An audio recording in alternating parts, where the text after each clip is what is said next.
فلا مضل له ومن يضلل فلا هادي له أي فلن تجد له وليا مرشدا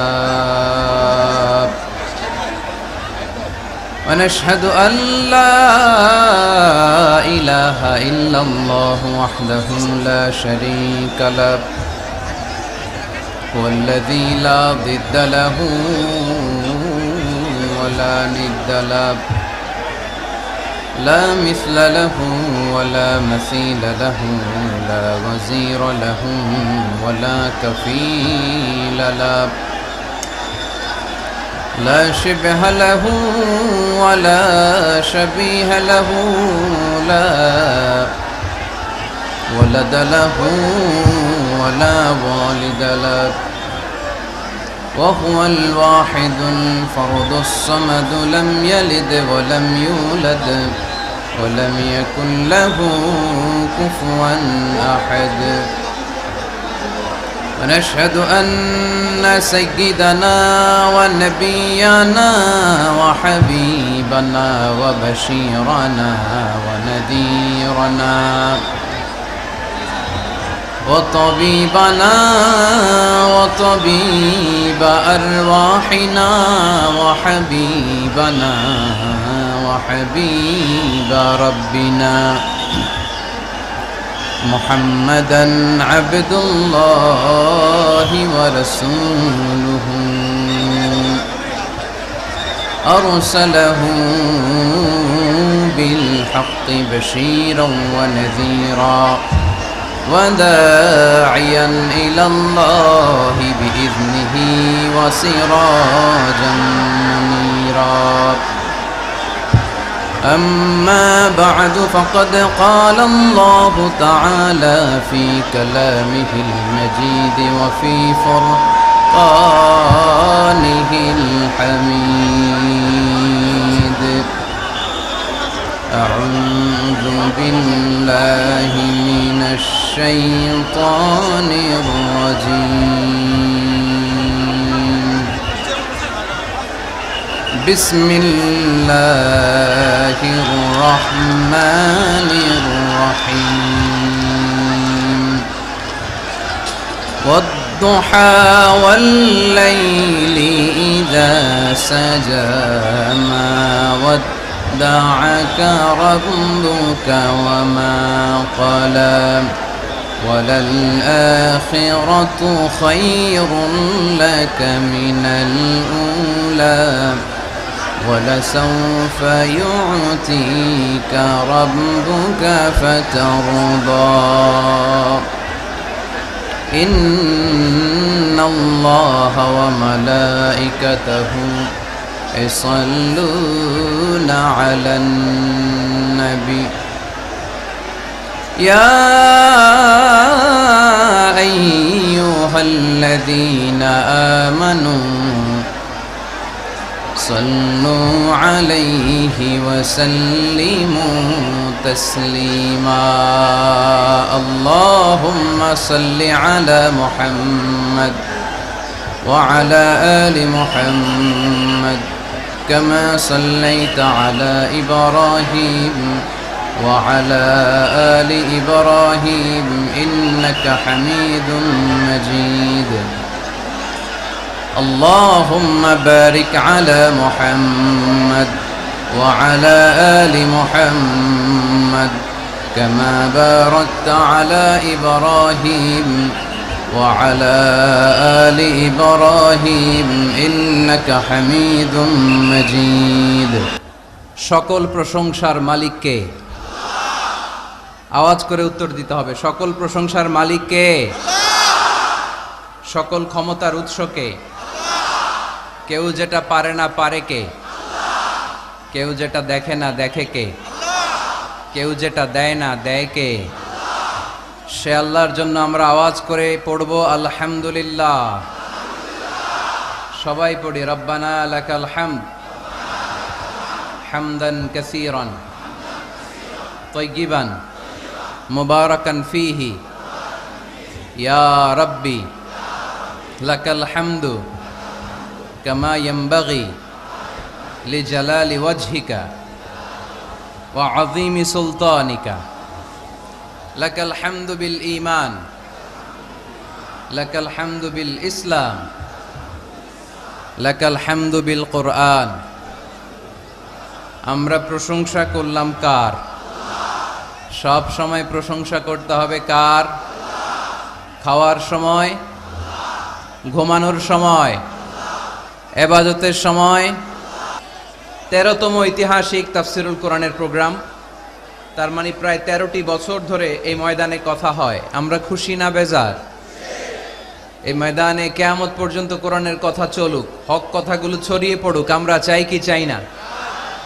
আপনাদের শুকরিয়া যে আমাকে আপনারা রেখেছেন প্রধান আলোচক।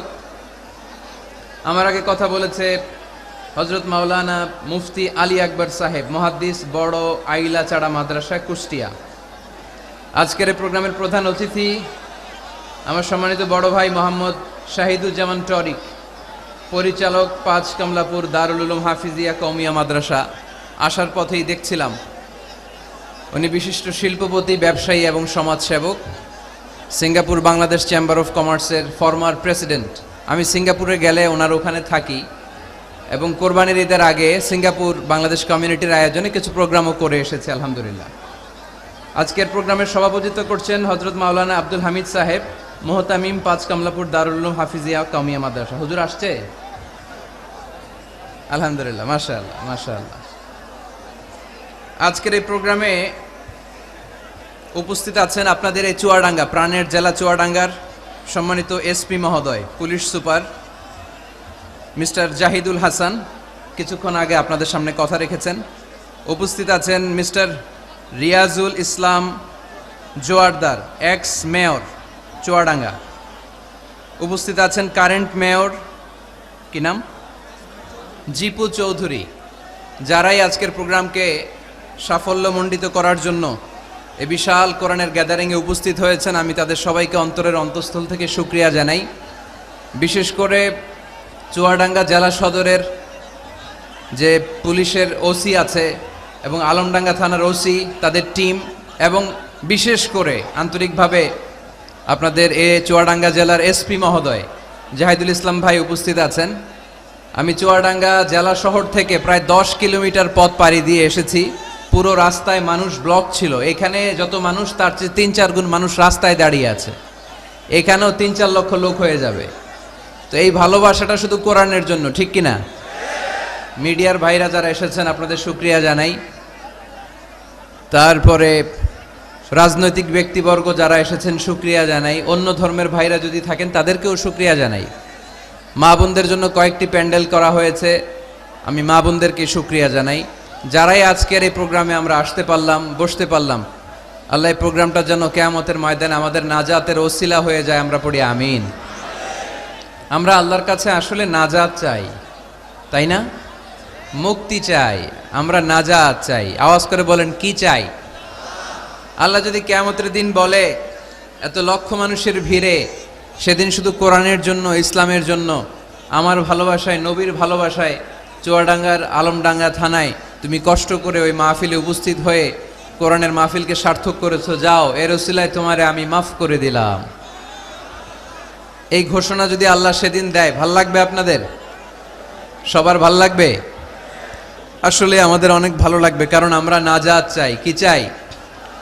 আর কিছু যে চাই না আমি, চাই গো নাজাত, আল্লাহ তোমার কাছে আমার এই মুনাজাত, আল্লাহ তোমার কাছে আমার এই মুনাজাত। সবাই পড়েন আমার সাথে, আর কিছু যে চাই না আমি, চাই গো নাজাত, আল্লাহ তোমার কাছে আমার এই মুনাজাত, আল্লাহ তোমার কাছে আমার এই মুনাজাত। পড়েন আমিন। আরো জোরে পড়তে হবে আমিন। আজকের এই ইসলামের জন্য, এই গণজোয়ারকে আল্লাহ ইসলামের বিজয়ের জন্য কবুল করুক, পড়ি আমিন। এই যে লক্ষ লক্ষ মানুষ আজকে চুয়াডাঙ্গার আলমডাঙ্গা থানায় উপস্থিত হয়েছে। আজকে মাহফিলের পরে টরিক ভাই বিরিয়ানির প্যাকেট দিবেন নাকি? নগদ টাকা দেয়া হবে? একজনকে খুশি করতে আমরা এখানে এসেছি, চিল্লায় বলতে হবে তিনি কে? আল্লাহ। এই লক্ষ লক্ষ মানুষের আগমন, এটা ইসলামের জন্য ভিক্টরি সাইন বহন করে, বিজয়ের সাইন। ইসলামের বিজয়কে কেউ থামায় রাখতে পারবে না, চিল্লায় বলেন ঠিক কিনা? তুমি ইসলামকে চোখ রাঙানি দাও, তুমি কোরআনকে চোখ রাঙানি দাও, তোমার এই খবরদারি কে মুহূর্তের মধ্যে বন্ধ করে দিতে পারে? কে? যারাই ইসলামের বিজয়ের পথে আসবে তাদের জীবনকে উজালা করবে কে? আর যারা ইসলামের বিরুদ্ধে ষড়যন্ত্র করে তাদের সাথে আমাদের কোনো সম্পর্ক। আমরা ইসলামের জন্য আমাদের জীবন দিতে প্রস্তুত, চিল্লায় বলেন ঠিক কিনা? আমাদের জান মান কুরবান করতে প্রস্তুত, চিল্লায় বলেন ঠিক কিনা?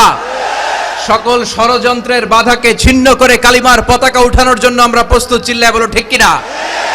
সম্মানিত সুধী, অনেক বড় গ্যাদারিং, তাই লম্বা চূড়া কথা বলা যাবে না।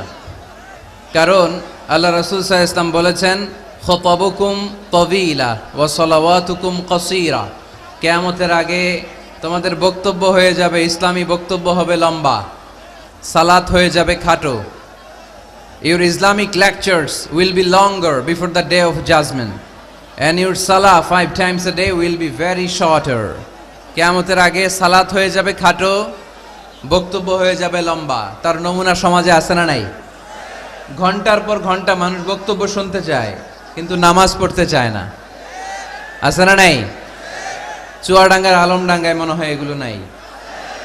না না নাই। এই যে এত টুপিওয়ালা দাড়িওয়ালা, এটা প্রমাণ করে এখানকার সবাই নামাজি। আছে আছে, এগুলো থেকে আমাদের বেরিয়ে আসতে হবে। যেহেতু অনেক বড় গ্যাদারিং, লম্বা চূড়া কথা বলবো না। আর যেহেতু বিশৃঙ্খলা আপনারা থামাচ্ছেন না, কথা বলার তো সুযোগই নাই। তো অল্প কয়েকটা কথা বলে আজকের এই বড় মাহফিল আমরা শেষ করে দেব ইনশাআল্লাহ। পড়েন, আওয়াজ করে পড়তে হবে ইনশাআল্লাহ। যেহেতু মহিলা প্যান্ডেলে অনেক মা বোনেরা এসেছে, মা বোনদের জন্য দুই একটা কথা বলেই আমি মূল তাফসিরের দিকে যাচ্ছি। আল্লাহ রাসূল সাল্লাল্লাহু আলাইহি ওয়াসাল্লাম বলেছেন, দুনিয়া কুল্লুহা মাতা ওয়া খায়রু মাতা'আদ দুনিয়া আল মারআতু সালিহা।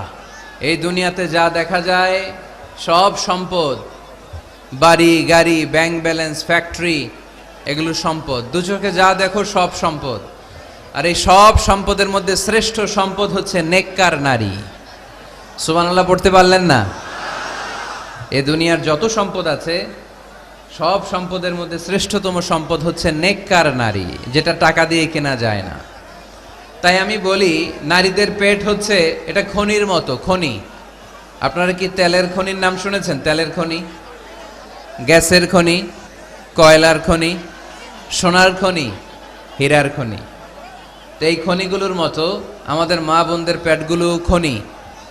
এই মা বোনদেরকে যদি আমরা কোরআন শিখাই, হাদিস শিখাই, ইসলামী সাহিত্য পড়তে দেই, ইসলামী তাহাদিব তামাদ্দুন শিষ্টাচার ভদ্রতা যদি তাদেরকে শিখাই, কোরআন সুন্নাহর আলোকে যদি তাদেরকে আমরা যত্ন নেই, তাহলে এই নারীদের পেট থেকে বড় বড় আল্লাহর ওলি বের হবে, আলোকিত মানুষ বেরোবে, হাফেজে কোরআন বেরোবে, মুফাসসিরে কোরআন বেরোবে। আর এই একই নারীকে যদি আমরা কোরআন শিক্ষা না দেই, ইসলাম শিক্ষা না দেই, এই নারীদের পেট থেকে বড় বড় চাঁদাবাজ আর টেন্ডারবাজ বেরোবে, চিল্লায় বলি ঠিক কিনা? এদের পেট থেকে বেরোবে বড় বড় দুর্নীতিবাজ, যারা দেশের টাকা হাজার কোটি টাকা পাচার করে দেয় বিদেশে, এরকম আছে না নাই? এজন্য এই নারীদের পেটটা খনি, যত্ন নিতে হবে এদেরকে কোরআন দিয়ে সুন্নাহ দিয়ে। আল্লাহ রাসূল সাল্লাল্লাহু আলাইহি ওয়াসাল্লাম বলেছেন, রিফকাম বিল খাওয়ারির, নারীদেরকে কাচের গ্লাসের সাথে তুলনা করা হয়েছে। আপনাদের বাসায় কাচের গ্লাস আছে না? কথা বলতে হবে, উত্তর দিতে হবে আওয়াজ করে বাঘের মতো। আপনাদের বাসায় কাচের গ্লাস আছে? এই কাচের গ্লাস আস্তে ধরতে হয়, আস্তে রাখতে হয়। পরিষ্কার করতে চাইলে, পরিচ্ছন্ন করতে চাইলে খুব স্মুথলি রাখতে হয়, স্মুথলি ধরতে হয়। জোরাজুরি করলে গ্লাস ভেঙে যায়। এইখানে কি ভাই, তোমাদের কি সমস্যা? মাহফিলটা সুন্দরভাবে হোক তোমরা কি চাও? শাহিদুজ্জামান টরিক ভাই কয়েক জায়গায় ব্যবস্থাপনা করেছে, সব জায়গা পাল্টিয়ে এখানে 3 লক্ষ লোক বসতে পারে এরকম জায়গা করা হয়েছে। তারপরে লোক হয়ে গেছে 4-5 লক্ষের মতো। এটা তো out of capacity. The situation is totally out of control.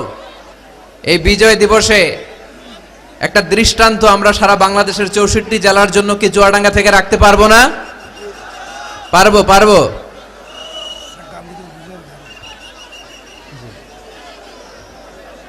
আজকের এই বিজয় দিবসে দেখিয়ে দিতে হবে যে 9 মাস রক্তক্ষয়ী যুদ্ধের মাধ্যমে যেমনি আমরা গোটা বিশ্বে এক বিরল দৃষ্টান্ত এক্সাম্পল স্থাপন করেছি, আজকে চুয়াডাঙ্গার আলমডাঙ্গা থানা তো একটা দৃষ্টান্ত স্থাপন করতে হবে তোমাদেরকে, যে লক্ষ লক্ষ লোক জায়গা ছিল না, আমরা দাঁড়িয়ে দাঁড়িয়ে ঘেমে অস্থির হয়ে কোরআনের কথা শুনেছি।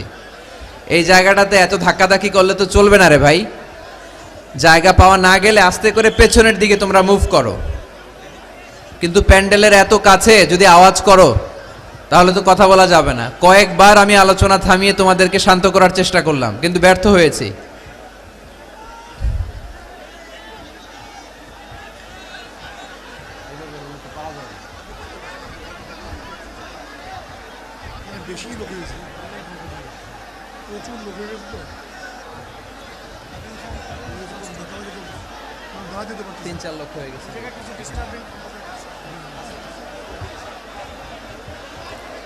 আমি এই যে আপনারা পুলিশের 3 জন ভাই যে আছেন ওপাশে যারা, আমি বলবো একটু এক্সিটের ব্যবস্থা করে দেন, এরা ওইদিকে চলে যাক। এখানে দাঁড়িয়ে থেকে লাভ নাই। আমাকে তো দেখেছো তোমরা, আমি তোমাদেরকে ভালোবাসি কোরআনের জন্য। হয় দাঁড়িয়ে থাকো চুপ করে, তা না হলে আস্তে করে পিছনের দিকে যাওয়ার চেষ্টা করো। এই ধাক্কাধাক্কি করলে জনস্রোত এসে হতাহতের ঘটনা ঘটবে, মিডিয়া ম্যানদের ক্যামেরা ভাঙচুর হবে। আস্তে আস্তে পেছনের দিকে যাও, আস্তে আস্তে এক্সিট নাও, এক্সিট। আজকে 16ই ডিসেম্বর, তাই না? আমাদের কি দিবস? বিজয় দিবস। এই লক্ষ লক্ষ জনতা নিয়ে আমরা দোয়া করি আল্লাহ যেন সকল মুক্তিযোদ্ধা ভাইদের কবরগুলোকে জান্নাতের টুকরা বানায় দেয়। আমরা পড়ি আমিন। যতদিন বাংলাদেশ থাকবে ততদিন মুক্তিযোদ্ধাদের জন্য, শহীদদের জন্য দোয়া আমাদের হৃদয়ে আছে না নাই? এক সাগরে রক্তের বিনিময়ে বাংলার স্বাধীনতা আনলে যারা, আমরা তোমাদের ভুলবো না, আমরা তোমাদের ভুলবো না। এক সাগরে রক্তের বিনিময়ে বাংলার স্বাধীনতা আনলে যারা, আমরা তোমাদের ভুলবো না, আমরা তোমাদের ভুলবো না। দুঃসহ বেদনার কণ্টক পথবে শোষণের নাগ পাশ ছিঁড়লে যারা, আমরা তোমাদের ভুলবো না, আমরা তোমাদের ভুলবো না। ঠিক কি না? সকল মুক্তিযোদ্ধাদের কবরগুলোকে আল্লাহ তুমি জান্নাতের বাগান বানিয়ে দাও, পড়ি আমিন। তোমার বিশেষ নূর দিয়ে মুনাওয়ার করে দাও, আওয়াজ করে পড়ি আমিন। এ দুনিয়াতে যা দেখা যায় সব সম্পদ, আর এই সম্পদের মধ্যে শ্রেষ্ঠ সম্পদ হচ্ছে নেককার নারী। তাই বোনদেরকে যেন আমরা কোরআন সুন্নাহর পথে আসার সুযোগ করে দেই, তাদেরকে যেন ইসলামী লেকচার পড়ার সুযোগ করে দেই, ইসলামী বই পড়ার সুযোগ করে দেই। ইসলাম বলেছে খায়রুকুম মান বুখিরা বিল উনসা, যে ঘরের প্রথম সন্তান কন্যা ওই ঘরটারে বরকত দিয়ে ভরে দেয় কে? আপনাদের ঘরে সর্বপ্রথম মেয়ে হয়েছে কার কার? দেখি প্রথম মেয়ে কার? মাশাআল্লাহ, আমারও 2 মেয়ে, আপনার 2 মেয়ে, মাশাআল্লাহ। হাত নামান চুয়াডাঙ্গার ভাইরা, হাত নামান।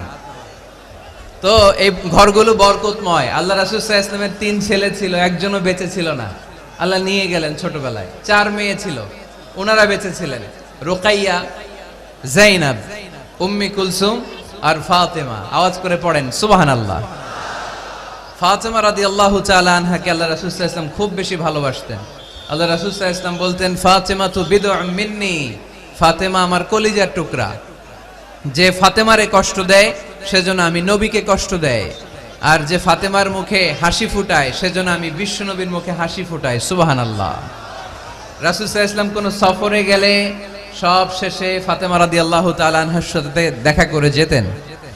আবার সফর থেকে যখন আল্লাহ রাসূল সাল্লাল্লাহু আলাইহি ওয়াসাল্লাম ঘরে ফিরতেন তখন এসেই আল্লাহ রাসূল সাল্লাল্লাহু আলাইহি ওয়াসাল্লাম ফাতেমা রাদিয়াল্লাহু তাআলা আনহার সাথে দেখা করতেন।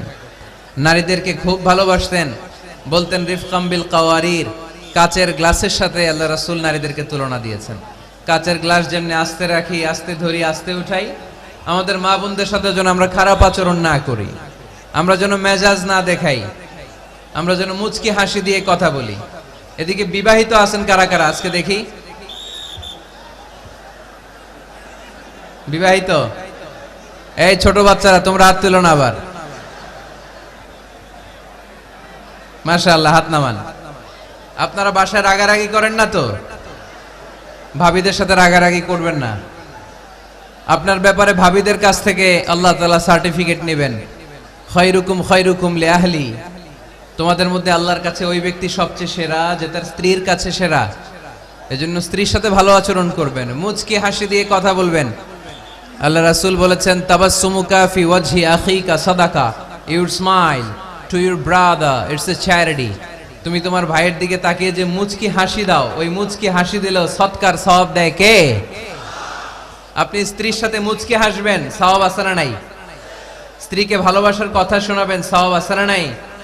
এমনকি আল্লাহর হাবিব বলেছেন অফি বুদআই আহাদিকুম সাদাকা, তোমরা শীতের রাতে স্বামী স্ত্রী যখন এক কম্বলের নিচে সময় কাটাও, ওই সময়গুলোর জন্য তোমার আমলনামায় সওয়াব দিয়ে ভরে দেয় কে? এজন্য আজকে থেকে মুচকি হাসি দিয়ে কথা বলবেন, আগে সালাম দিবেন। স্ত্রীকে আগে সালাম দিতে রাজি আছেন তো? আল্লাহ রাসূল সাল্লাল্লাহু আলাইহি ওয়াসাল্লাম ওনার স্ত্রীদেরকে আগে সালাম দিতেন। আম্মা জান আয়েশা বললেন এত বছর বিশ্বনবীর সাথে সংসার করলাম, একদিনও আল্লাহ রাসূল সাল্লাল্লাহু আলাইহি ওয়াসাল্লামকে আমি আগে সালাম দিতে পারি নাই। মাঝে মাঝে লুকিয়ে থাকতাম যে আজকে আগে সালাম দিব, কিন্তু আল্লাহ রাসূল সাল্লাল্লাহু আলাইহি ওয়াসাল্লাম এশার নামাজ পড়ে যখন ঘরে ঢুকতেন, ঘরে ঢোকার অনেক আগ থেকে আম্মা জান আয়েশাকে বলতেন আসসালামু আলাইকুম ওয়া রাহমাতুল্লাহি ওয়া বারাকাতুহু। এজন্য আমরা যেন বেশি বেশি সালাম দেই। তো একজন নারী বরকতময় কিনা আমরা বুঝবো তার প্রথম সন্তান যদি কন্যা, তার মানে কন্যা আসলেই ঘরে বরকত আছে না নাই? আছে। এরপরে এই কন্যাকে যখন আপনি শিক্ষা দান করবেন, ভালো পাত্রের হাতে তুলে দিবেন, তখন ওই কন্যা বাবার জন্য জান্নাতের দরজা খুলে দেয়। সুবহানাল্লাহ পড়তে পারলেন না? এরপর সে যখন কারো স্ত্রী হয়, তার কাছ থেকে আল্লাহ তাআলা সার্টিফিকেট নেয় স্বামীর ব্যাপারে। তারপর যখন সন্তান সম্ভবা হয়, অনেক নারী বাচ্চা ডেলিভারি করতে যেয়ে মারা যায়। সন্তান ডেলিভারি করতে যেয়ে যে নারী মারা যায়, ওই নারীদেরকে কিয়ামতের দিন আল্লাহ শহীদদের কাতারে দাঁড় করায় দিবেন। আর যদি সহি সালামতে বাচ্চা ডেলিভারি করতে পারে, তাহলে ইসলাম বলে আল জান্নাতু তাহতা আকদামি উম্মাহাতিকুম। ও দুনিয়ার পুরুষেরা শোনো, তোমাদের পায়ের নিচে থাকে জুতা, জুতার নিচে থাকে বালু, আর এক একটা মায়ের পায়ের নিচে থাকে তার ছেলে মেয়েদের জান্নাত। পড়েন সুবহানাল্লাহ। ওগো মা তুমি এই ধরনের শ্রেষ্ঠ নিয়ামত, তোমারই পদ তলে রয়েছে জান্নাত। ওগো মা তুমি এই ধরনের শ্রেষ্ঠ নিয়ামত, তোমারই পদ তলে রয়েছে জান্নাত। সুবহানাল্লাহ পড়েন। আচ্ছা, এই দুনিয়াটাকে যদি 100 বার আমরা বিক্রি করে দেই, ওই বিক্রির টাকা দিয়ে জান্নাতের একটা টেবিলের দাম হবে? এই দুনিয়াকে 2000 বার বিক্রি করে দিলে যেই টাকা পাওয়া যাবে, ওই টাকা দিয়ে যদি জান্নাতের একটা চেয়ার কিনতে চাই, ওই চেয়ারের দাম হবে? তাহলে যে মায়ের 2টা পায়ের নিচে আল্লাহর 8টা জান্নাত পড়ে আছে, ওই 8টা জান্নাতের ওই পা 2টার দাম কত? রাসূল সাল্লাল্লাহু আলাইহি ওয়াসাল্লাম বলেছেন লাউ কাতা'তা জিলদাক, তুমি তোমার গায়ের চামড়া কেটেও যদি মায়ের পায়ের জুতা বানিয়ে দাও, তাহলে ছোটবেলায় যে দুধ খেয়েছো, এক ঢোক দুধের শোধ কোনোদিন আদায় হবে না। চিল্লায় এখন সুবহানাল্লাহ।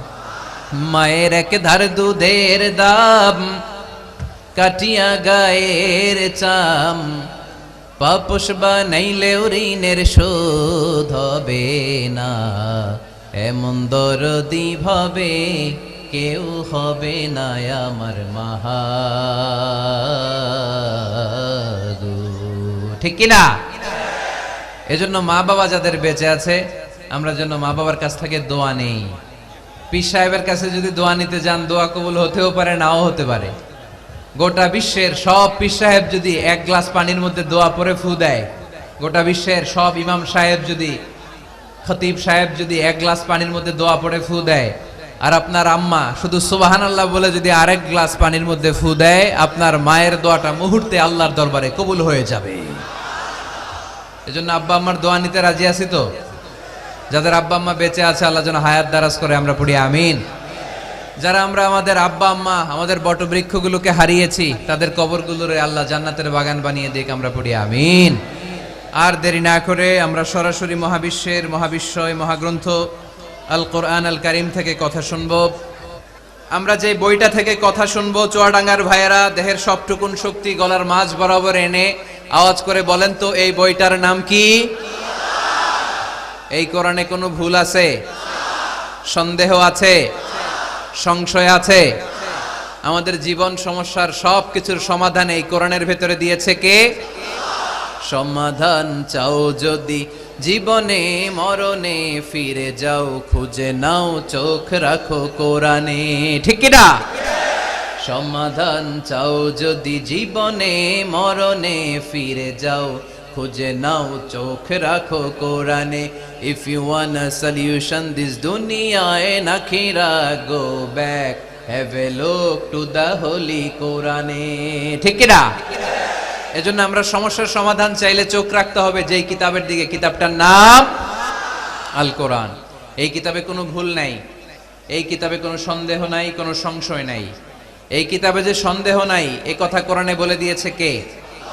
রব্বুল আলামিন বলেন, যালিকাল কিতাবু লা রাইবা ফীহি হুদাল লিল মুত্তাকিন। সবাই পড়েন আমার সাথে, যালিকাল কিতাবু লা রাইবা ফীহি হুদাল লিল মুত্তাকিন। This is the book, the most authentic and original book in the world.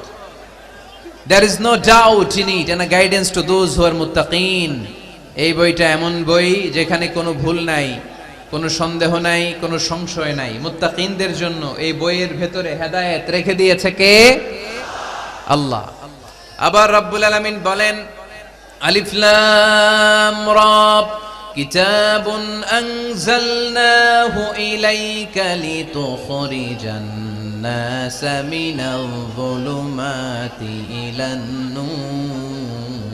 O Muhammad sallallahu alayhi wa sallam, I've revealed this holy and sacred book unto you in order to lead the mankind out of darkness into the light. O Nabi, আমি কেন এই কোরআনকে আপনার কাছে পাঠিয়েছি আপনি জানেন?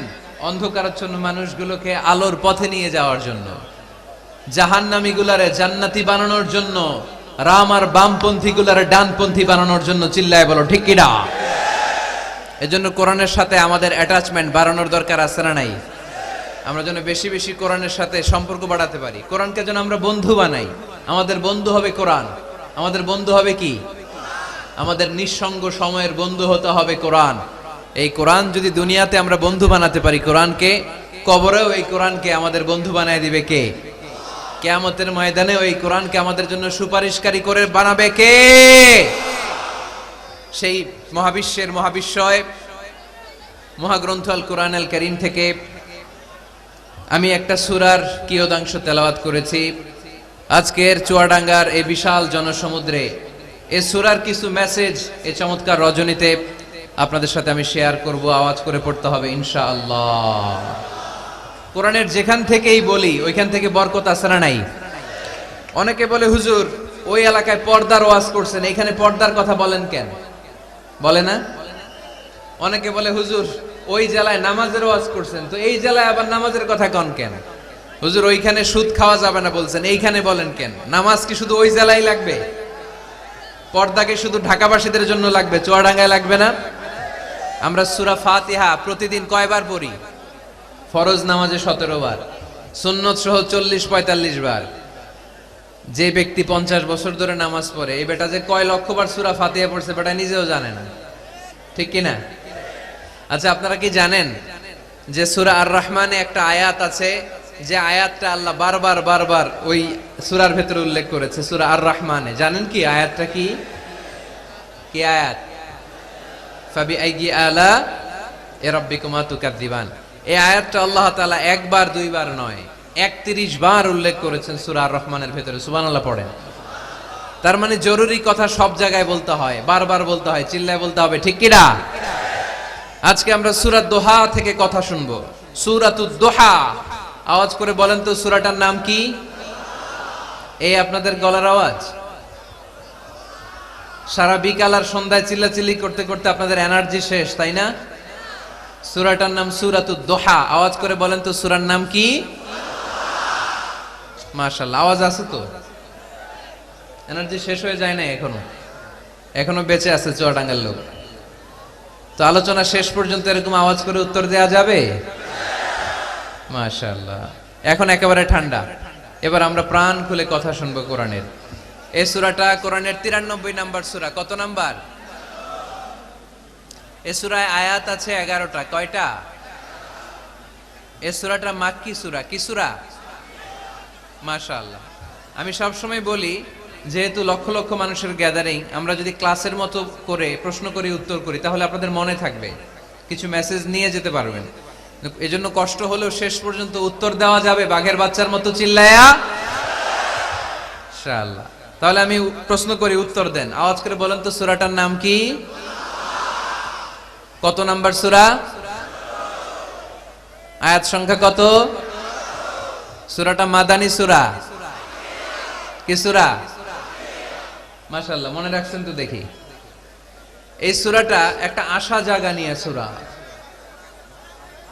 হতাশ ব্যক্তিদের জন্য এই সূরায় মেডিসিন আছে, প্রেসক্রিপশন আছে, আছে রেমেডি।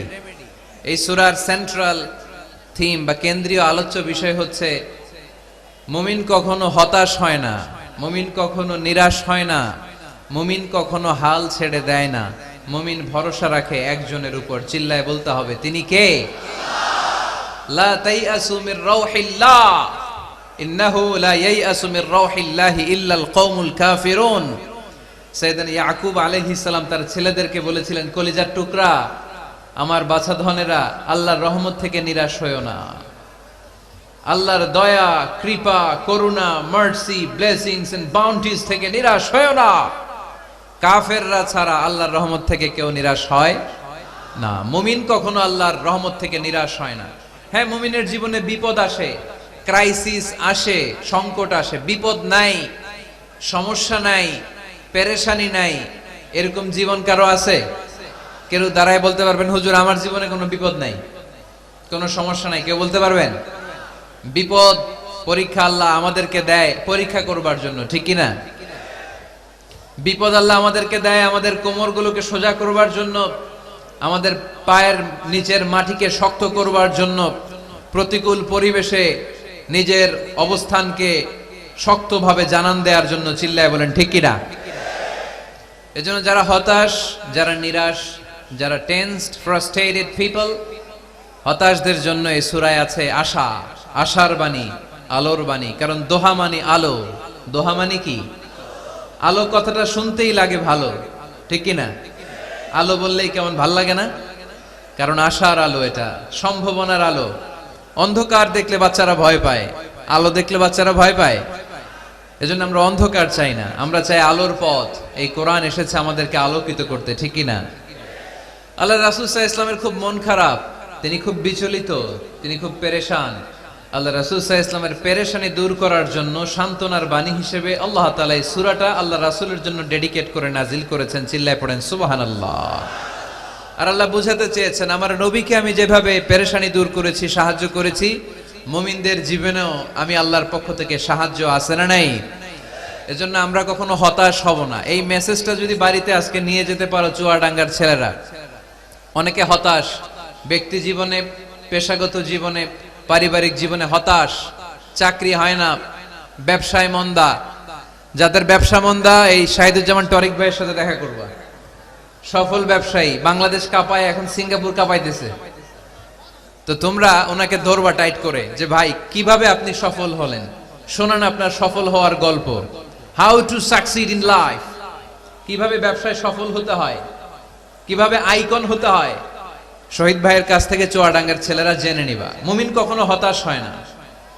আজকের মাহফিল থেকে এতটুকু যদি এই জনসমুদ্র থেকে আমরা বাসায় নিয়ে যেতে পারি যে আমরা কখনো হতাশ হব না, আমরা নিরাশ হব না, শেষ নিঃশ্বাস থাকা পর্যন্ত আমরা হাল ছেড়ে দিব না, আমরা ভরসা রাখবো সব সময় একজনের উপর, চিল্লায় বলতে হবে তিনি কে? Every time you feel like you cannot go on, you feel so lost that you are so alone. Every time you feel like you cannot go on, you feel so lost that you are so alone. Don't despair and never lose hope, 'cause Allah is always by your side. Insha'Allah, পড়েন, Insha'Allah, Insha'Allah, you'll find your way. Insha'Allah, Insha'Allah, Insha'Allah, you'll find your way. পড়েন আল্লাহু আকবার।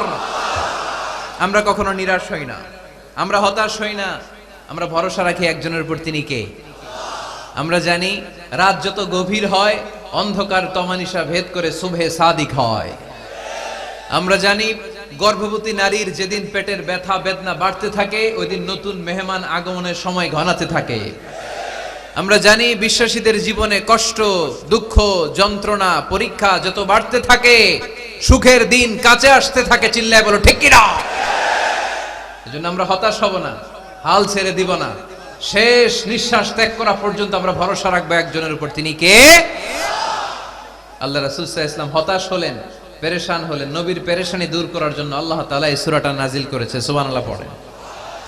তাহলে এই সূরার কেন্দ্রীয় আলোচ্য বিষয় কি? এটা কি চুয়াডাঙ্গাবাসীদের কাছে ক্লিয়ার? Clear clear clear.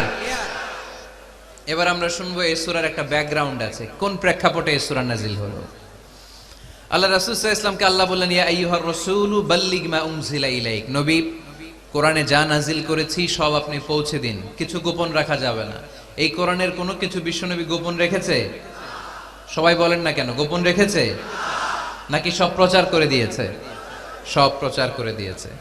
হঠাৎ করে হেরা গুহায় বিশ্বনবীর কাছে নাজিল হলো ইকরা বিসমি রাব্বিকাল্লাযী খালাক খালাকাল ইনসানা মিন আলাক ইকরা ওয়া রাব্বুকাল আকরামুল্লাযী আল্লামা বিল কলম আল্লামাল ইনসানা মা লাম ইয়ালাম। পড়েন সুবহানাল্লাহ। আল্লাহ নাজিল করলেন, নবী পড়ো, তোমার প্রভুর নামে যিনি সৃষ্টি করেছেন, তুমি যা জানতে না তা তোমার রব তোমারে শিখিয়েছেন, কলমের মাধ্যমে তোমাদেরকে জ্ঞান দিয়েছেন। সুবহানাল্লাহ। ইকরা বিসমি রাব্বিকাল্লাযী খালাক, read in the name of your lord who has created. পড়ো তোমার প্রভুর নামে। কোরআনের প্রথম বাণী পড়ো। কোরআনের প্রথম বাণী কি? সবাই বলেন, প্রথম বাণী কি? আল কোরআনের প্রথম বাণী পড়ো, আল হাদিসে নবীর কথা পড়ো। আল কোরআনের প্রথম বাণী পড়ো, আল হাদিসে নবীর কথা পড়ো। পড়ে পড়ে শেখো, শিখে শিখে তুমি তোমার নিজের জীবন গড়ো। সুবহানাল্লাহ পড়ে পড়ে পড়ে নিজের জীবন গড়তে হবে। নাজিল হলো ইকরা বিসমি রাব্বিকাল্লাযী খালাক, যা নাজিল হলো নবী প্রচার করে দিলেন। এরপরে আরেক সূরা নাজিল হলো ইয়া আইয়ুহাল মুযাম্মিল কুমিল লাইলা ইল্লা কালিলা, বিশ্বনবী প্রচার করে দিলেন। এরপরে নাজিল হলো ইয়া আইয়ুহাল মুদ্দাসসির কুম ফাআনজির, বিশ্বনবী প্রচার করে দিলেন। যাই প্রচার নাজিল হয় তাই তিনি প্রচার করে দেন, যাই নাজিল হয় তাই তিনি প্রচার করে দেন। এরকম চলতে থাকলো কিছুদিন, কিন্তু হঠাৎ করে আর কোন কোরআনের আয়াত নাজিল হয় না, ওহী আসা বন্ধ হয়ে গেল। ফলে নবীও নতুন কোনো কথা মক্কার লোকদেরকে শোনাতে পারে না। মক্কার লোকেরা বলল, ঘটনা কি মুহাম্মদ, নতুন নতুন আয়াত এতদিন বলতো, এখন বলো না কেন? বলো। বিশ্বনবী বলতে পারে না, কারণ বিশ্বনবী কি মন গড়া কোনো কথা বলে? সবাই যদি বুঝে থাকেন উত্তর দেন, বিশ্বনবী কি মন গড়া কথা কোনোদিন বলেছে? রব্বুল আলামিন বলেন ওয়ামা ইয়ানতিকু আনিল হাওয়া ইন হুয়া ইল্লা ওয়াহয়ুন ইউহা। আমার নবী মন গড়া কোনো কথা বলেন না, আমার পয়গম্বর মন মস্তিষ্ক কোনো প্রসূত কথা তোমাদের কাছে পেশ করে না। আকাশ থেকে জিব্রাইল মারফত যা তিনি শুনতে পান তা তিনি মক্কাবাসীদের কাছে পৌঁছে দেন। সুবহানাল্লাহ। তো নাজিল হতো, নবী পৌঁছে দিতেন। এখন বন্ধ, পৌঁছাতে পারে না। সাইয়েদনা জিব্রাইল আলাইহিস সালাম আর কোরআন নিয়ে আসে না, রাসূল সাল্লাল্লাহু আলাইহি ওয়াসাল্লাম নতুন কোনো কথা শোনাতেও পারে না। মক্কার লোকেরা হাসাহাসি শুরু করলো, হাততালি দিতে শুরু করলো, মুহাম্মদ তোমার আল্লাহ তোমারে বর্জন করেছে, তোমার আল্লাহ তোমারে ভুলে গেছে। নাউজুবিল্লাহ পড়তে পারলেন না? ইন্না মুহাম্মাদান ওয়াদাআহু রাব্বুহু ওয়া ক্বালা। হে মক্কার লোকেরা শোনো, মুহাম্মদের রব তো মুহাম্মদের ভুলে গেছে, মুহাম্মদের দিকে ফিরেও তাকায় না, আর নতুন কোন আয়াত পাঠায় না। আবু লাহাবের স্ত্রী উম্মে জামিল বলতে শুরু করলো, ইন্না শাইতানাকা কাদ তারাক। মুহাম্মদ তোমার কাছে যে একটা শয়তান আসতো জিব্রাইল নামে, ওই শয়তানটা আর আসে না। না, নাউজুবিল্লাহ পড়েন। সবাই টিটকারি করে। এখন রাসূল সাল্লাল্লাহু আলাইহি ওয়াসাল্লাম কিছু বলতেও পারে না, কারণ তিনি তো মন গড়া কিছু বলেন না, যা নাজিল হয় তা পৌঁছে দেন। রাসূল সাল্লাল্লাহু আলাইহি ওয়াসাল্লাম খুব পেরেশান হয়ে গেলেন, চিন্তায় পড়ে গেলেন, হতাশ হয়ে গেলেন। আর মনে মনে ভাবলেন, কি রে, আমি কোনো ভুল করলাম না তো? আমার কোনো অন্যায় হয়ে গেল না তো? এত অপেক্ষা করতেছি, আকাশের দিকে তাকিয়ে আছি, নতুন আয়াত আসে না কেন? আমি কবে নতুন আয়াত শোনাবো? কোন তাফসিরে এসেছে 15 দিন, কোথাও এসেছে 25 দিন, 40 দিন, কোথাও এসেছে কয়েক মাস। আল্লাহ রাসূল সাল্লাল্লাহু আলাইহি ওয়াসাল্লামের কাছে কোরআনের আয়াত নাজিল করাকে বন্ধ রেখেছিল কে? নাজিল হয় না, তিনি কোরআনের আয়াত শোনাতেও পারেন না। আমরাও মাঝে মাঝে এরকম হতাশ হই, কি রে, ব্যবসা করলে লস, চাকরি হয় না, অসুস্থতা, মনে হয় আল্লাহ বোধহয় আমাদেরকে পছন্দ করে না। এরকম টেনশন আমাদেরও আছে না নাই? রাসূল সাল্লাল্লাহু আলাইহি ওয়াসাল্লাম যখন টেনশনে পড়ে গেলেন, আল্লাহ তাআলা এই সূরা নাজিল করার মধ্য দিয়ে আল্লাহ রাসূল সাল্লাল্লাহু আলাইহি ওয়াসাল্লামের টেনশন দূর করে দিলেন। চিল্লায় পড়েন সুবহানাল্লাহ।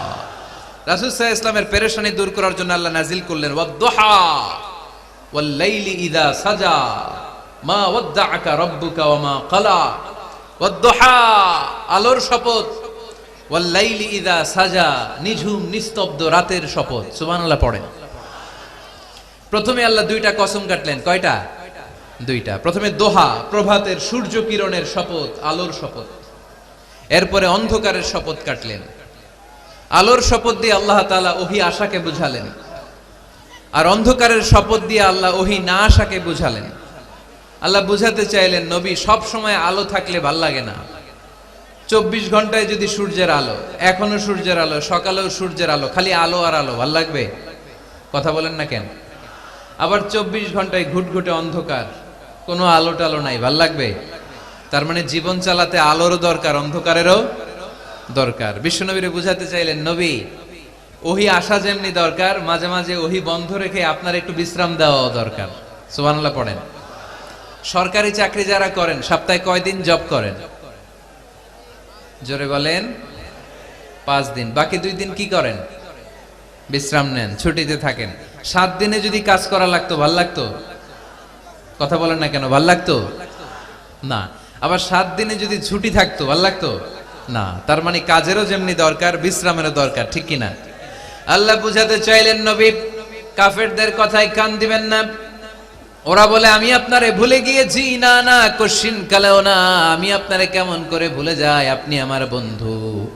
আমি ইচ্ছা করেই ওহী নাজিল বন্ধ রেখে কিছুদিন আপনারে ছুটি দিলাম। আল্লাহর পক্ষ থেকে আমি আপনার জন্য বিশ্রামের ব্যবস্থা করে দিয়েছি। নবী বিশ্রামের ব্যবস্থা করে দিলাম, কারণ প্রতিদিন ওহী নাজিল হলে এটা পৌঁছে দেওয়া, এটা চারটেখানি কথা নয়। ওহীর বাণী, এটা কোনো মন্ত্রীর বাণী না। ওহীর বাণী, এটা কোনো প্রেসিডেন্টের বাণী না। ওহীর বাণী প্রধানমন্ত্রীর বাণী না। ওহীর বাণী রাজা বাদশার বাণী নয়। ওহীর বাণী আমাদের কাছে পাঠিয়েছে কে? এই কালামুল্লাহ মাজিদের ওজন আছে না নাই? আল্লাহ বললেন, ইন্না সানুলকি আলাইকা কওলান সাকিলা। নবী গো, কোরআনের বাণী এটা হালকা কোনো বাণী নয়, এটা ভারী একটা বাণী। এই বাণী যদি আমি সাগরে নাজিল করতাম, এই কোরআনের বাণী যদি আমি জঙ্গলে নাজিল করতাম, আর এই কোরআনের বাণী যদি আমি পাহাড়ের মধ্যে নাজিল করতাম, কোরআনের ভারে বড় বড় পাহাড়গুলো মুহূর্তের মধ্যে ভেঙে চুরে খান খান হয়ে যেত।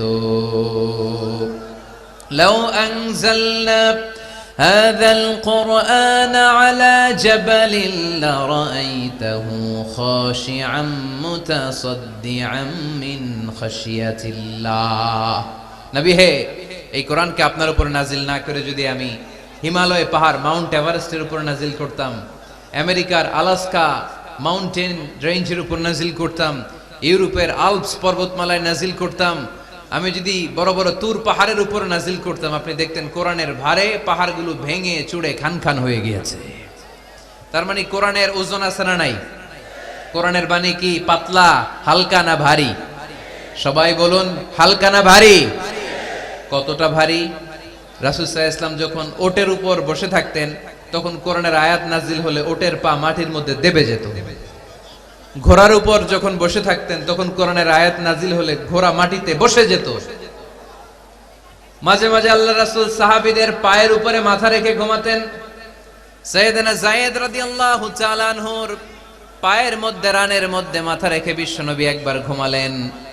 যায়েদ রাদিয়াল্লাহু তাআলা আনহু বলেন, অনেকক্ষণ বিশ্বনবী শুয়ে রইলেন, কিন্তু আমার কষ্ট হয় নাই, আমি টের পাই নাই। কিন্তু হঠাৎ বিশ্বনবীর উপর কোরআন যখন নাজিল হওয়া শুরু হয়ে গেল, আমার মনে হলো বিশ্বনবীর মাথার ওজন উহুদ পাহাড়ের সমান ভারী হয়ে গেছে। এতক্ষণ ধরে বিশ্বনবীর মাথার কোনো ওজন নাই। হঠাৎ যখন কোরআনের আয়াত নাজিল হতে লাগলো, দেখলাম বিশ্বনবীর মাথার ওজন এতটা বেড়ে গিয়েছে, আমার মনে হচ্ছে আমার পায়ের হাড্ডি আর রান ফেটে মুহূর্তের মধ্যে খান খান হয়ে যাবে। তার মানে কোরআনের আয়াত সবসময় রিসিভ করা, ওহী সবসময় নেয়া এবং ওহীর বাণী পৌঁছে দেয়া, এটা সাধারণ কোনো কাজ নয়। সব সময় ওহী লাগাতার নাজিল হলে নবীর কষ্ট হয়ে যাবে। এজন্য নবীর কষ্ট দূর করার জন্য সরকারি চাকরি যারা করেন যেমনি ছুটি পান, নবীকে একটু ছুটি আর বিশ্রামে রাখার জন্য আল্লাহ তাআলা ইচ্ছা করেই ওহী নাজিল বন্ধ রেখেছেন। চিল্লায়ে পড়েন সুবহানাল্লাহ। এজন্য আল্লাহ তাআলা নবীরে আশ্বস্ত করে বললেন, নবী ওয়াদ-দুহা ওয়াল-লাইলি ইযা সাজা মা ওয়াদ্দা'আকা রাব্বুকা ওয়া মা ক্বালা ওয়ালাল আখিরাতু খায়রুল লাকা মিনাল উলা ওয়ালাসাউফা ইউ'তিকা রাব্বুকা ফাতারদা। পড়েন আল্লাহু আকবার। সূরার শুরুতে আল্লাহ শপথ কাটলেন দুইটা। কয়টা? সবাই বলেন, আরো জোরে বলতে হবে, কয়টা? তাহলে শপথের পর্ব শেষ। শপথ যখন শেষ, তারপরের তিনটি আয়াতে কনফার্মেশন। আল্লাহ তাআলা তার নবীকে কনফার্ম করেছেন যে নবী আমি আপনার সাথে আছি, নবী আমি আপনার সাথে আছি। এই এলাকার ওসি সাহেব যদি আপনারে বলে আমি আপনার সাথে আছি, সাহস লাগবে না? এসপি সাহেব যদি বলে আপনার সাথে আছি, সাহস লাগবে না? এমপি সাহেব যদি বলে সাথে আছি, সাহস লাগবে? প্রধানমন্ত্রী যদি বলে ভয় নাই, সাথে আছি, সাহস লাগবে না? ডোনাল্ড ট্রাম্প যদি বলে ভয় নাই, সাথে আছি, সাহস লাগবে? আর রাজাদিরাজ মালিকুল আমলাক, গোটা বিশ্বের সব রাজাদের রাজা মহারাজা আল্লাহ যদি বলে সাথে আছি, সাহস লাগে কি লাগে না? বিশ্ব নবীরে সাহস যোগালেন। পরের তিনটা আয়াতে আল্লাহ তাআলা নবীরে বললেন, নবী ভয় নাই, never lose hope, never give up, never be frustrated, আর হতাশ হবেন না, আমি আপনার সাথে আছি। চিল্লায় পড়েন সুবহানাল্লাহ। তারপরের তিন আয়াতে দিলেন তিনটা রিমাইন্ডার, নবী আপনারে কি কি নিয়ামত দিছি শোনেন, এগুলো মনে রাখেন, ভুলে যায়েন না। আর সর্বশেষ তিনটা আয়াতে তিনটা ওয়ার্ক প্ল্যানস, মানে গাইডলাইন, কর্মসূচি দিয়ে আল্লাহ সূরাটারে শেষ করেছেন। পড়েন আলহামদুলিল্লাহ। দুইবার যখন আল্লাহ শপথ করলেন, আলোর শপথ, অন্ধকারের শপথ, তারপরে আল্লাহ কনফার্মেশন করে বললেন, নবী মা ওয়াদ্দা'আকা রাব্বুকা ওয়া মা ক্বালা, নবী হে আমি আপনারে ভুলি নাই, আমি আপনারে ছাড়ি নাই। কাফেররা বলে আমি আপনারে ভুলে গেছি, আমি আপনার উপর রাগ করেছি, তাই আপনার উপর কোরআন নাজিল করি না। কথাটা কিন্তু ঠিক না। আমি আপনারে ভালোবাসি, মহব্বত করি, ইচ্ছা করে আপনারে ছুটি দেওয়ার জন্য, কয়েকদিন বিশ্রামে রাখার জন্য ইচ্ছা করেই কোরআন নাজিল বন্ধ রেখেছি। মা ওয়াদ্দা'আকা রাব্বুকা ওয়া মা ক্বালা। কাফেরদের কথার জবাবে তিনি বলছেন, না আমি আপনারে ভুলি নাই, আমি আপনার সাথে আছি। সুবহানাল্লাহ পড়েন। সাথে আছে কে? আরো জোরে বলেন। রাস্তায় হঠাৎ অ্যাক্সিডেন্ট হয়ে গেছে, বাঁচাবে কে? বলতে হবে সাথে আছে কে? আমাদের সাথে আল্লাহ আছে। এরপর আল্লাহ বললেন, ওয়ালাল আখিরাতু খায়রুল লাকা মিনাল উলা ও নবী, মক্কার জীবনে সাময়িক একটু কষ্ট আপনি সহ্য করেন, মদিনার জীবনে আপনার জন্য আনন্দ রেখেছে কে? আখিরাতে আপনার জন্য জান্নাতকে তৈরি রেখেছে কে? ওয়ালাল আখিরাতু খায়রুল লাকা মিনাল উলা। আরেকটা কনফার্মেশন, আরেকটা অ্যাসিউরেন্স, আরেকটা নিশ্চয়তার গ্যারান্টি। নবী, indeed verily hereafter is far better for you than this dunya. এই দুনিয়ার চেয়ে আখিরাত উত্তম, ঠিক কি না? আখিরাত আপনার জন্য তৈরি, এই দুনিয়ার জীবন আপনার আসল জীবন নয়। আসল জীবন হচ্ছে কবরের জীবন, ঠিক কি না? একদিন মাটির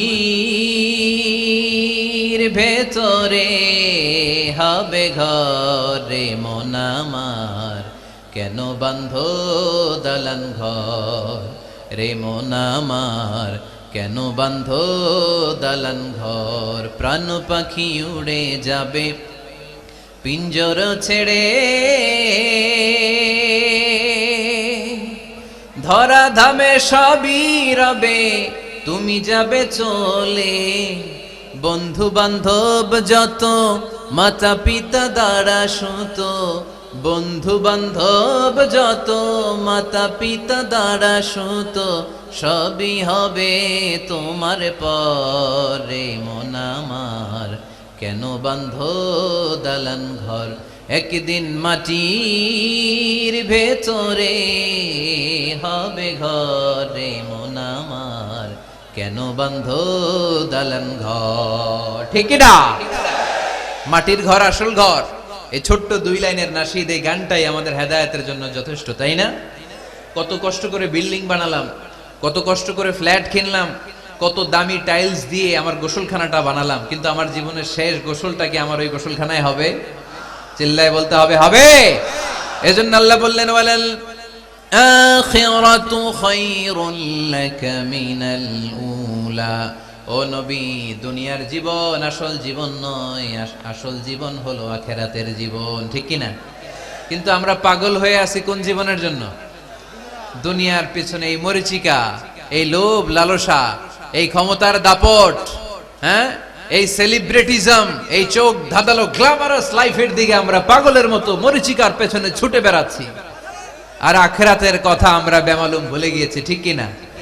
এজন্য আল্লাহ বললেন, বাল তুসিরুনাল হায়াতাদ দুনিয়া ওয়াল আখিরাতু খায়রুন ওয়া আবকা।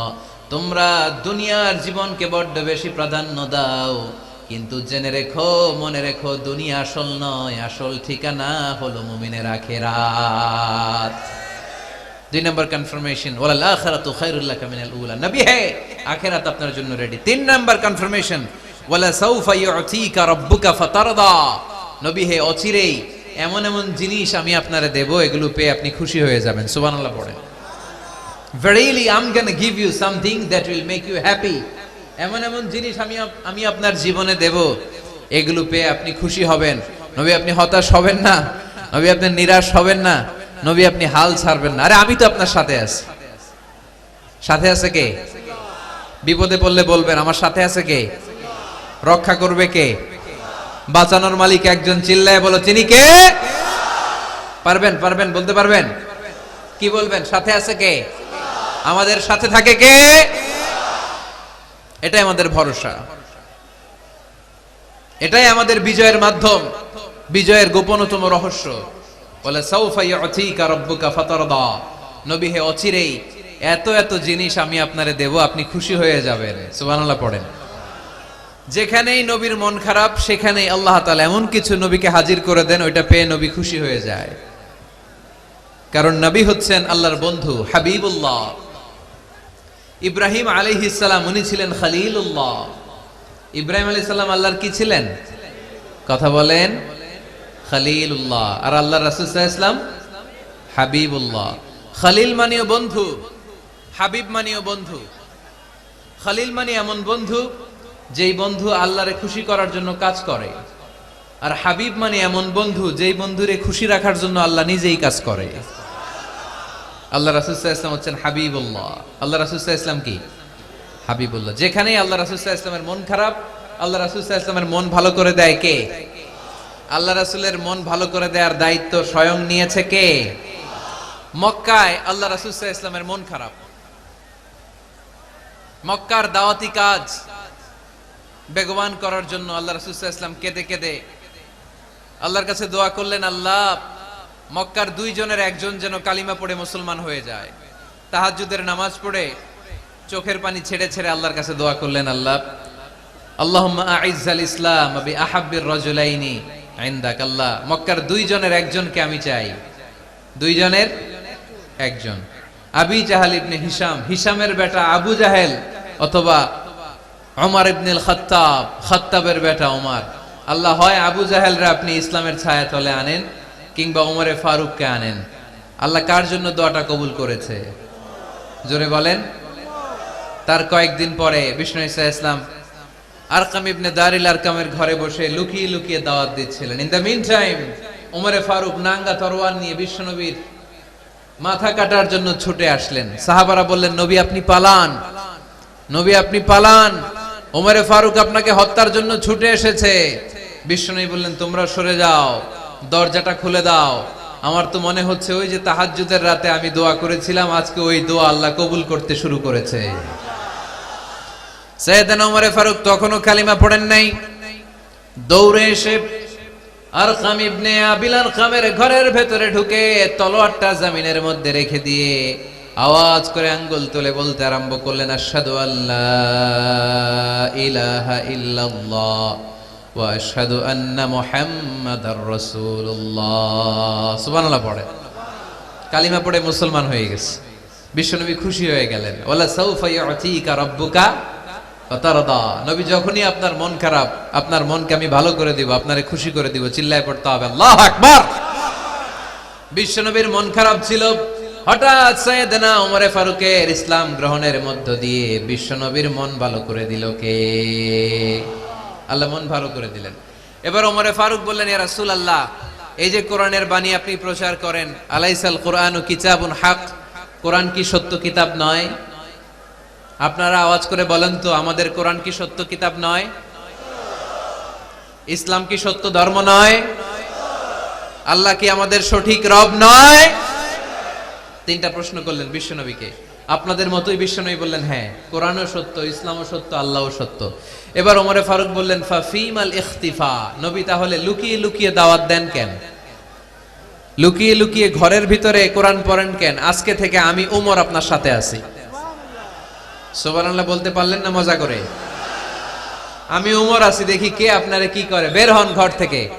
ঘর থেকে বের হয়ে প্রকাশ্যে দাওয়াত দেন। বিশ্বনবী বললেন, না ওমর, এটা মাক্কি জীবন, এখানে গোপনে দাওয়াত দিতে হবে।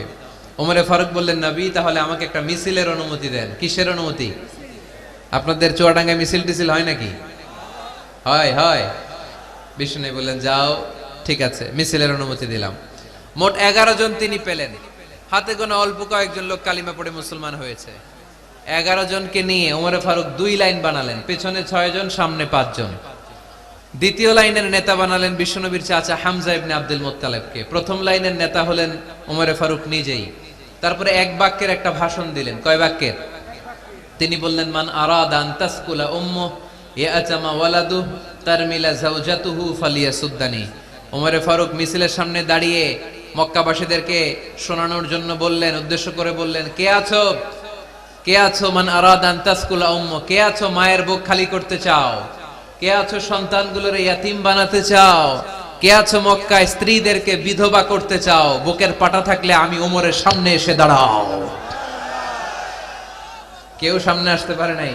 ওমরে ফারুক স্লোগান তুললেন, আল্লাহু আকবার, আল্লাহু আকবার, আল্লাহু আকবার। আল্লাহু আকবার স্লোগান আর কেউ শোনে নাই।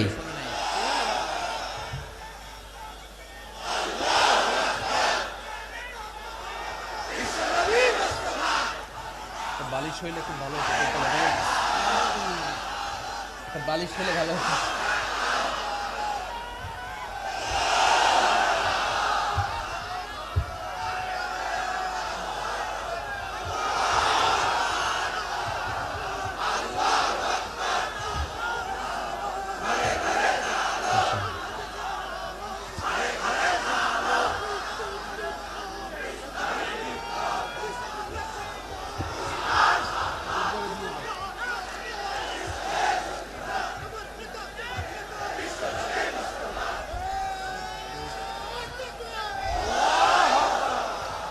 ওমরে ফারুক বললেন, কে আছো মায়ের বুক খালি করতে চাও?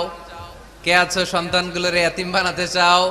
কে আছো স্ত্রীকে বিধবা বানাতে চাও? ফালিয়া সুদ্দানি, বুকের পাটা থাকলে সামনে এসে ঠেকাও। এই আল্লাহু আকবার স্লোগান শুরু করলেন।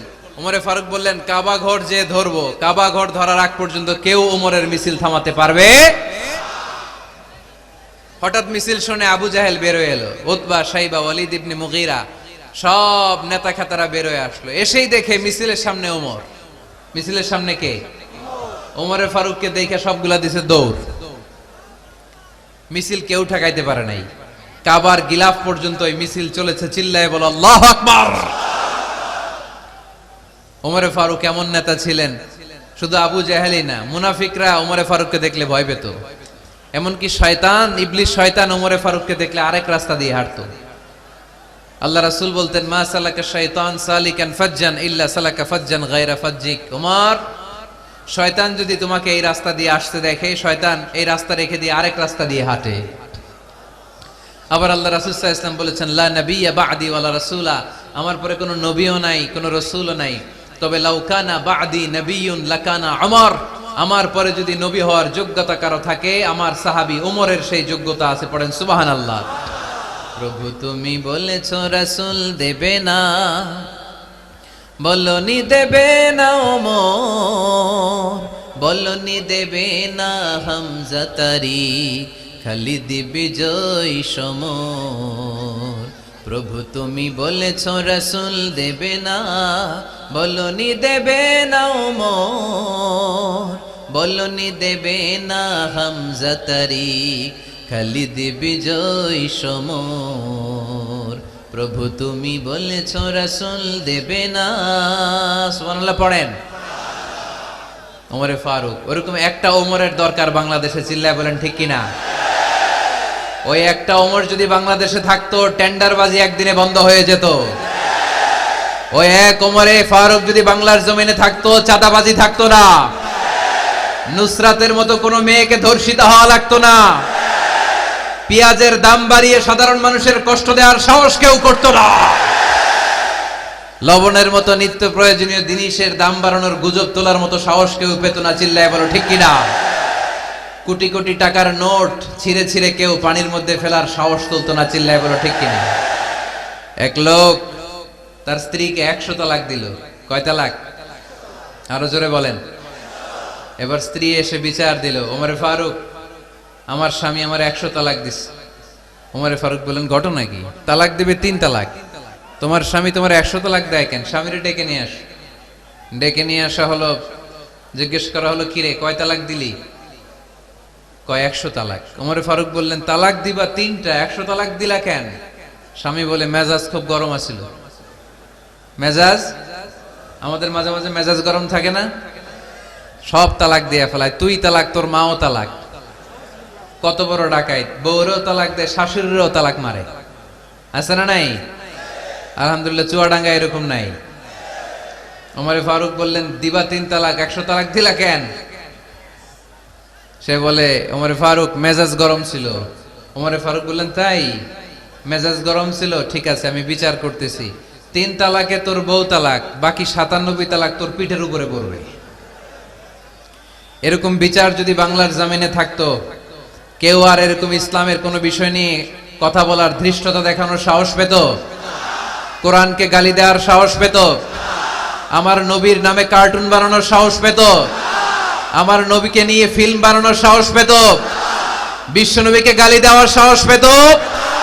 ইসলাম নিয়ে কটু কথা বলার সাহস পেত?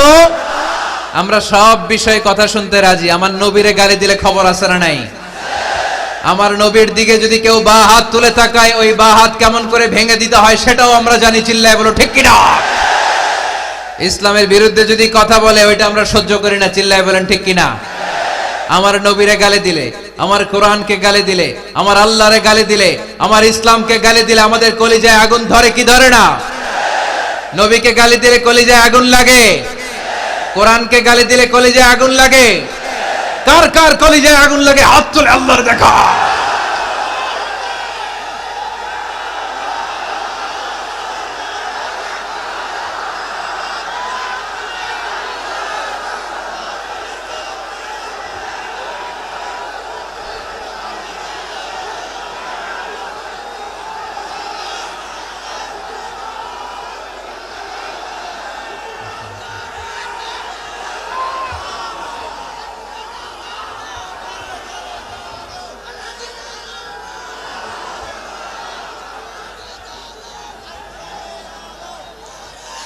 আমাদের এই উচ্ছ্বাস আল্লাহ রাসূলের ভালোবাসা, কোরআনের ভালোবাসা, ইসলামের ভালোবাসা, আল্লাহর জন্য ভালোবাসার এই উচ্ছ্বাস, এই সতেজতাকে আল্লাহ তুমি ইসলামের বিজয়ের জন্য কবুল করে নাও।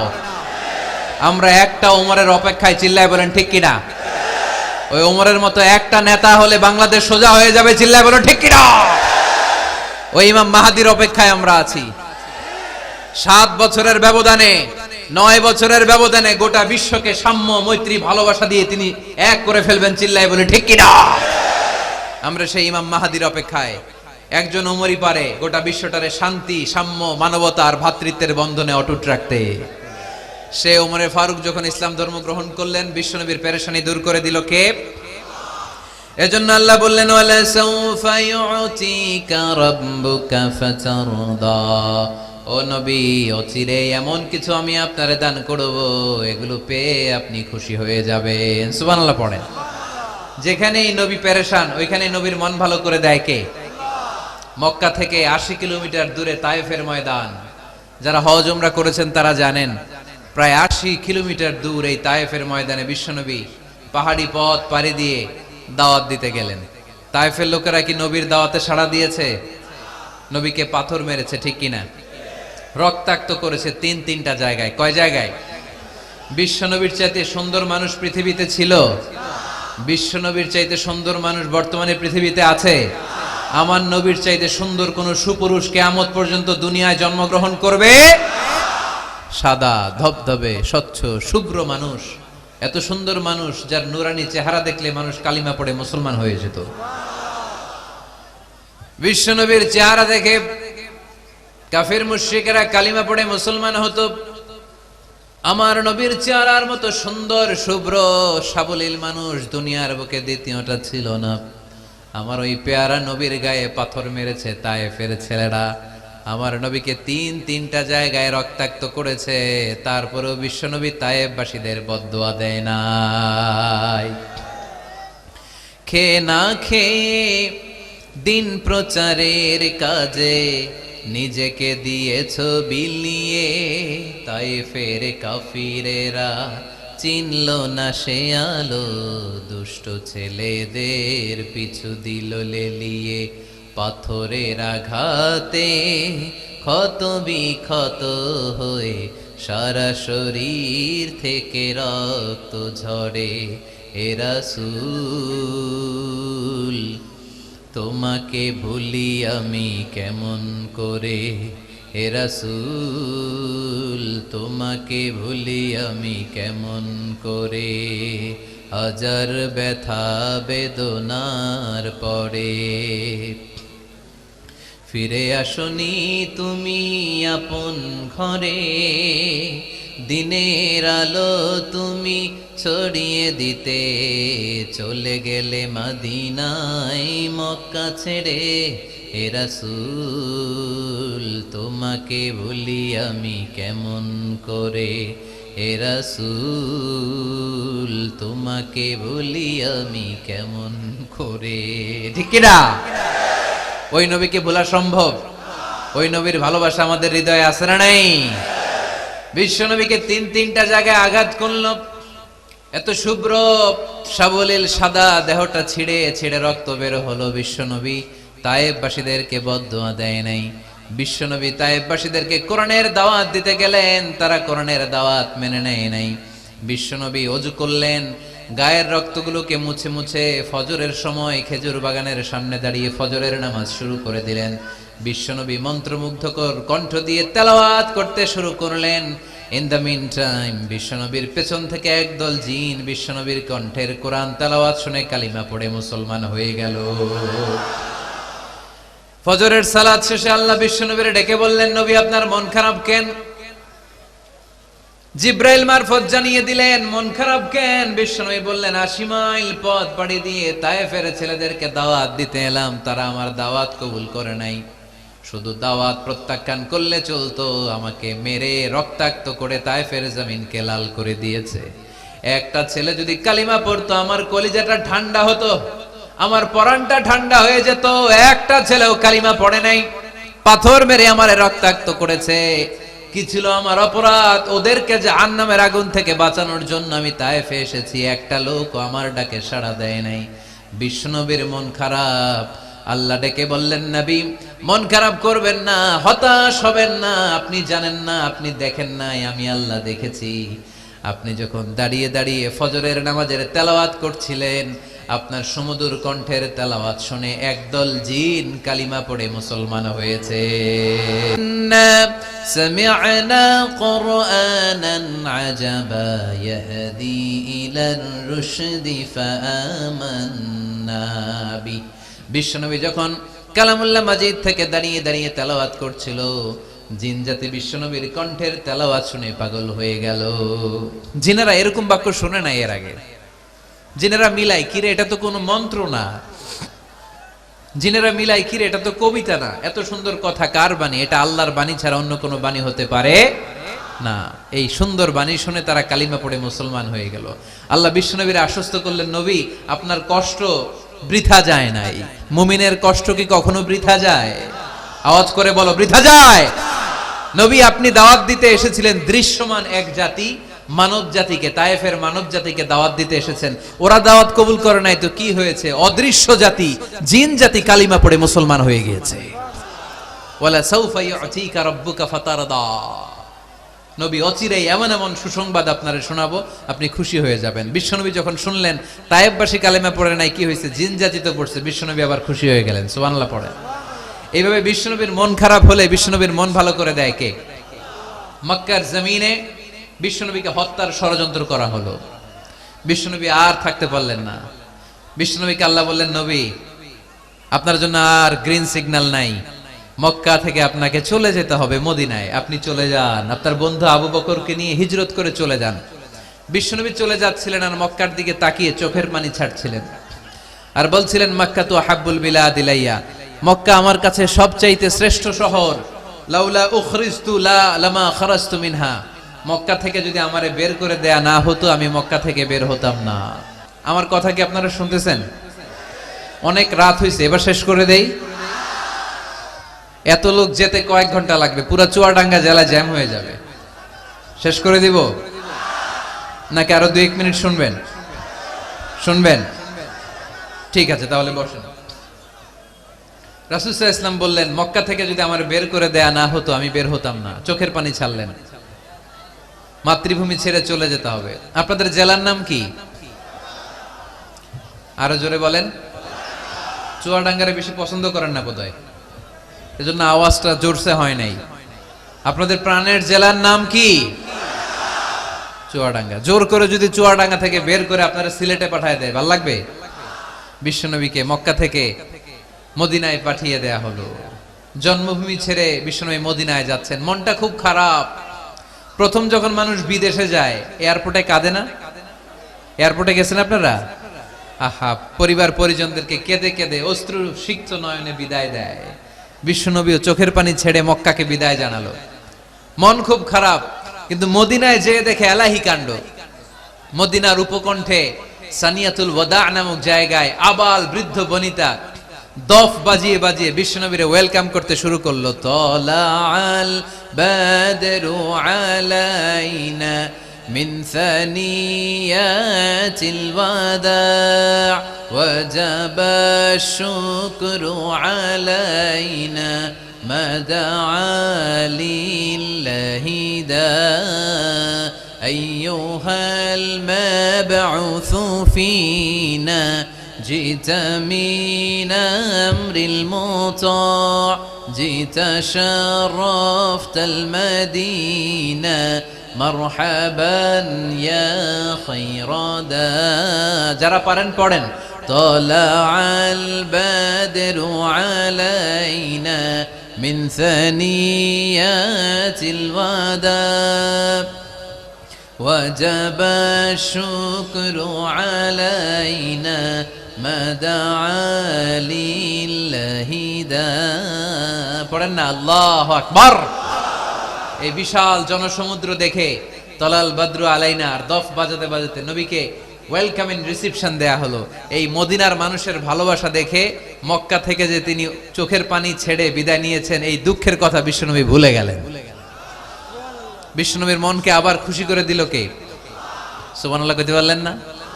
ওয়ালা সাউফা ইউতিকা রাব্বুকা ফাতারদা, নবী অচিরে এমন জিনিস আপনাকে আমি দান করব, আপনি খুশি হয়ে যাবেন।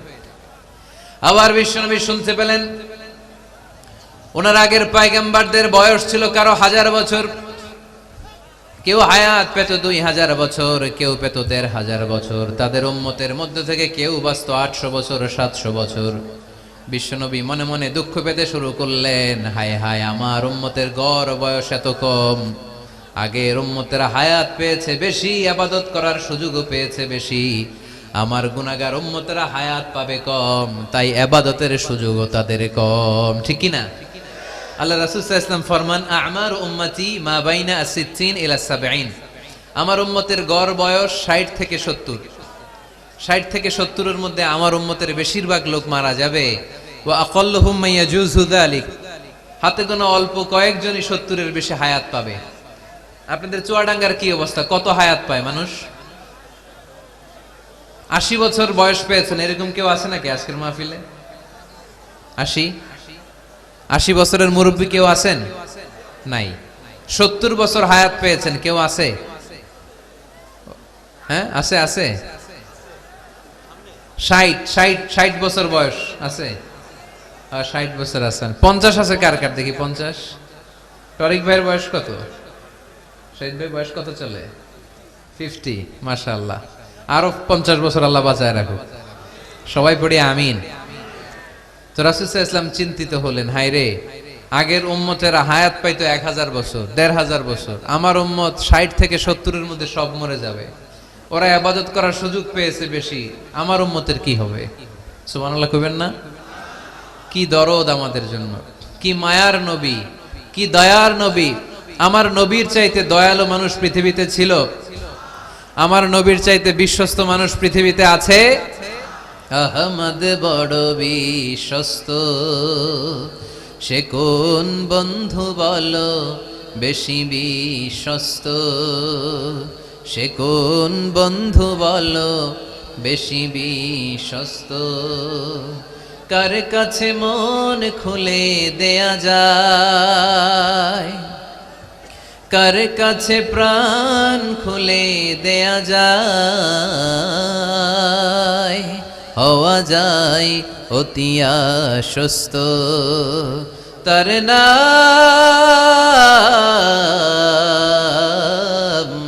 আহমদ বড় বিশ্বস্ত। সুবহানাল্লাহ পড়েন। আমার নবীর চাইতে বিশ্বস্ত আর কেউ আছে?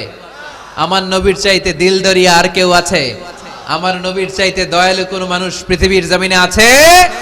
ওমা আরসালনাকা ইল্লা রাহমাতাল লিল আলামিন, I have sent you as a mercy for the entire universe. নবী হে, আমি গোটা বিশ্বের জন্য আপনাকে রহমত করে প্রেরণ করেছি। চিল্লায়ে পড়েন সুবহানাল্লাহ।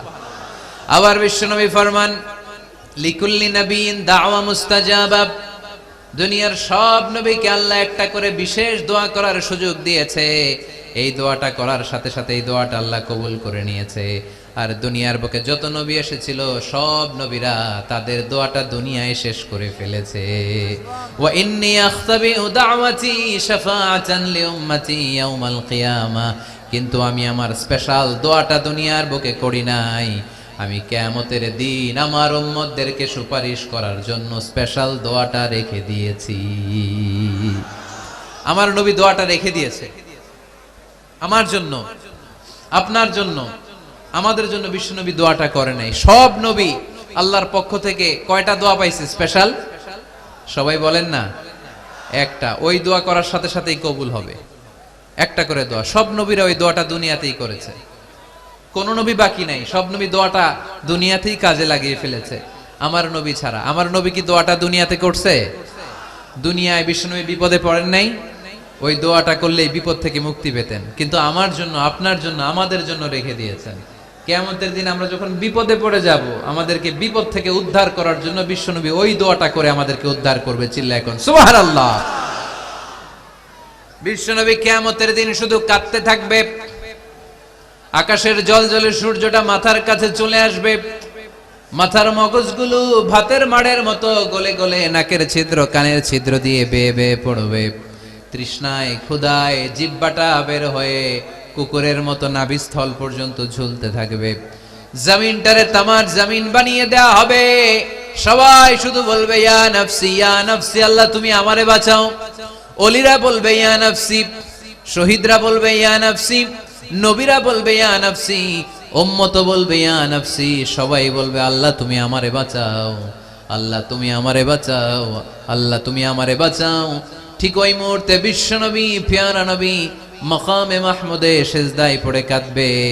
তিনি ইয়া নফসি না বলে চিৎকার করে কেঁদে কেঁদে বলবে উম্মতি উম্মতি রবলি হাবলি উম্মতি, ও রব আমার উম্মতকে তুমি বাঁচাও।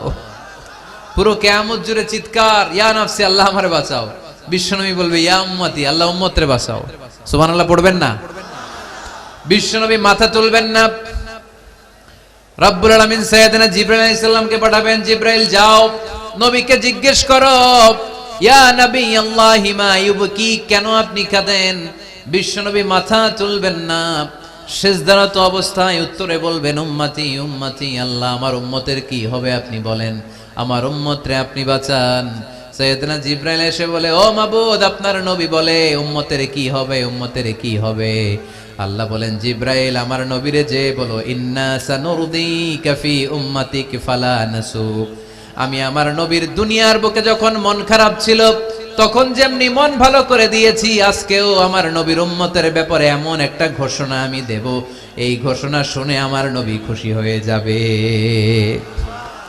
সারা দুনিয়াতে দুনিয়ার বুকে নবী যখনই পেরেশান, নবীর মন খারাপ, আমি যেমনি মন ভালো করে দিয়েছি, আজকেও এই কিয়ামতের ময়দানে নবীকে এমন ঘোষণা শোনাবো, এই ঘোষণা শুনে আমার নবী খুশি হয়ে যাবে। চিল্লায় পড়তে হবে আল্লাহু আকবার।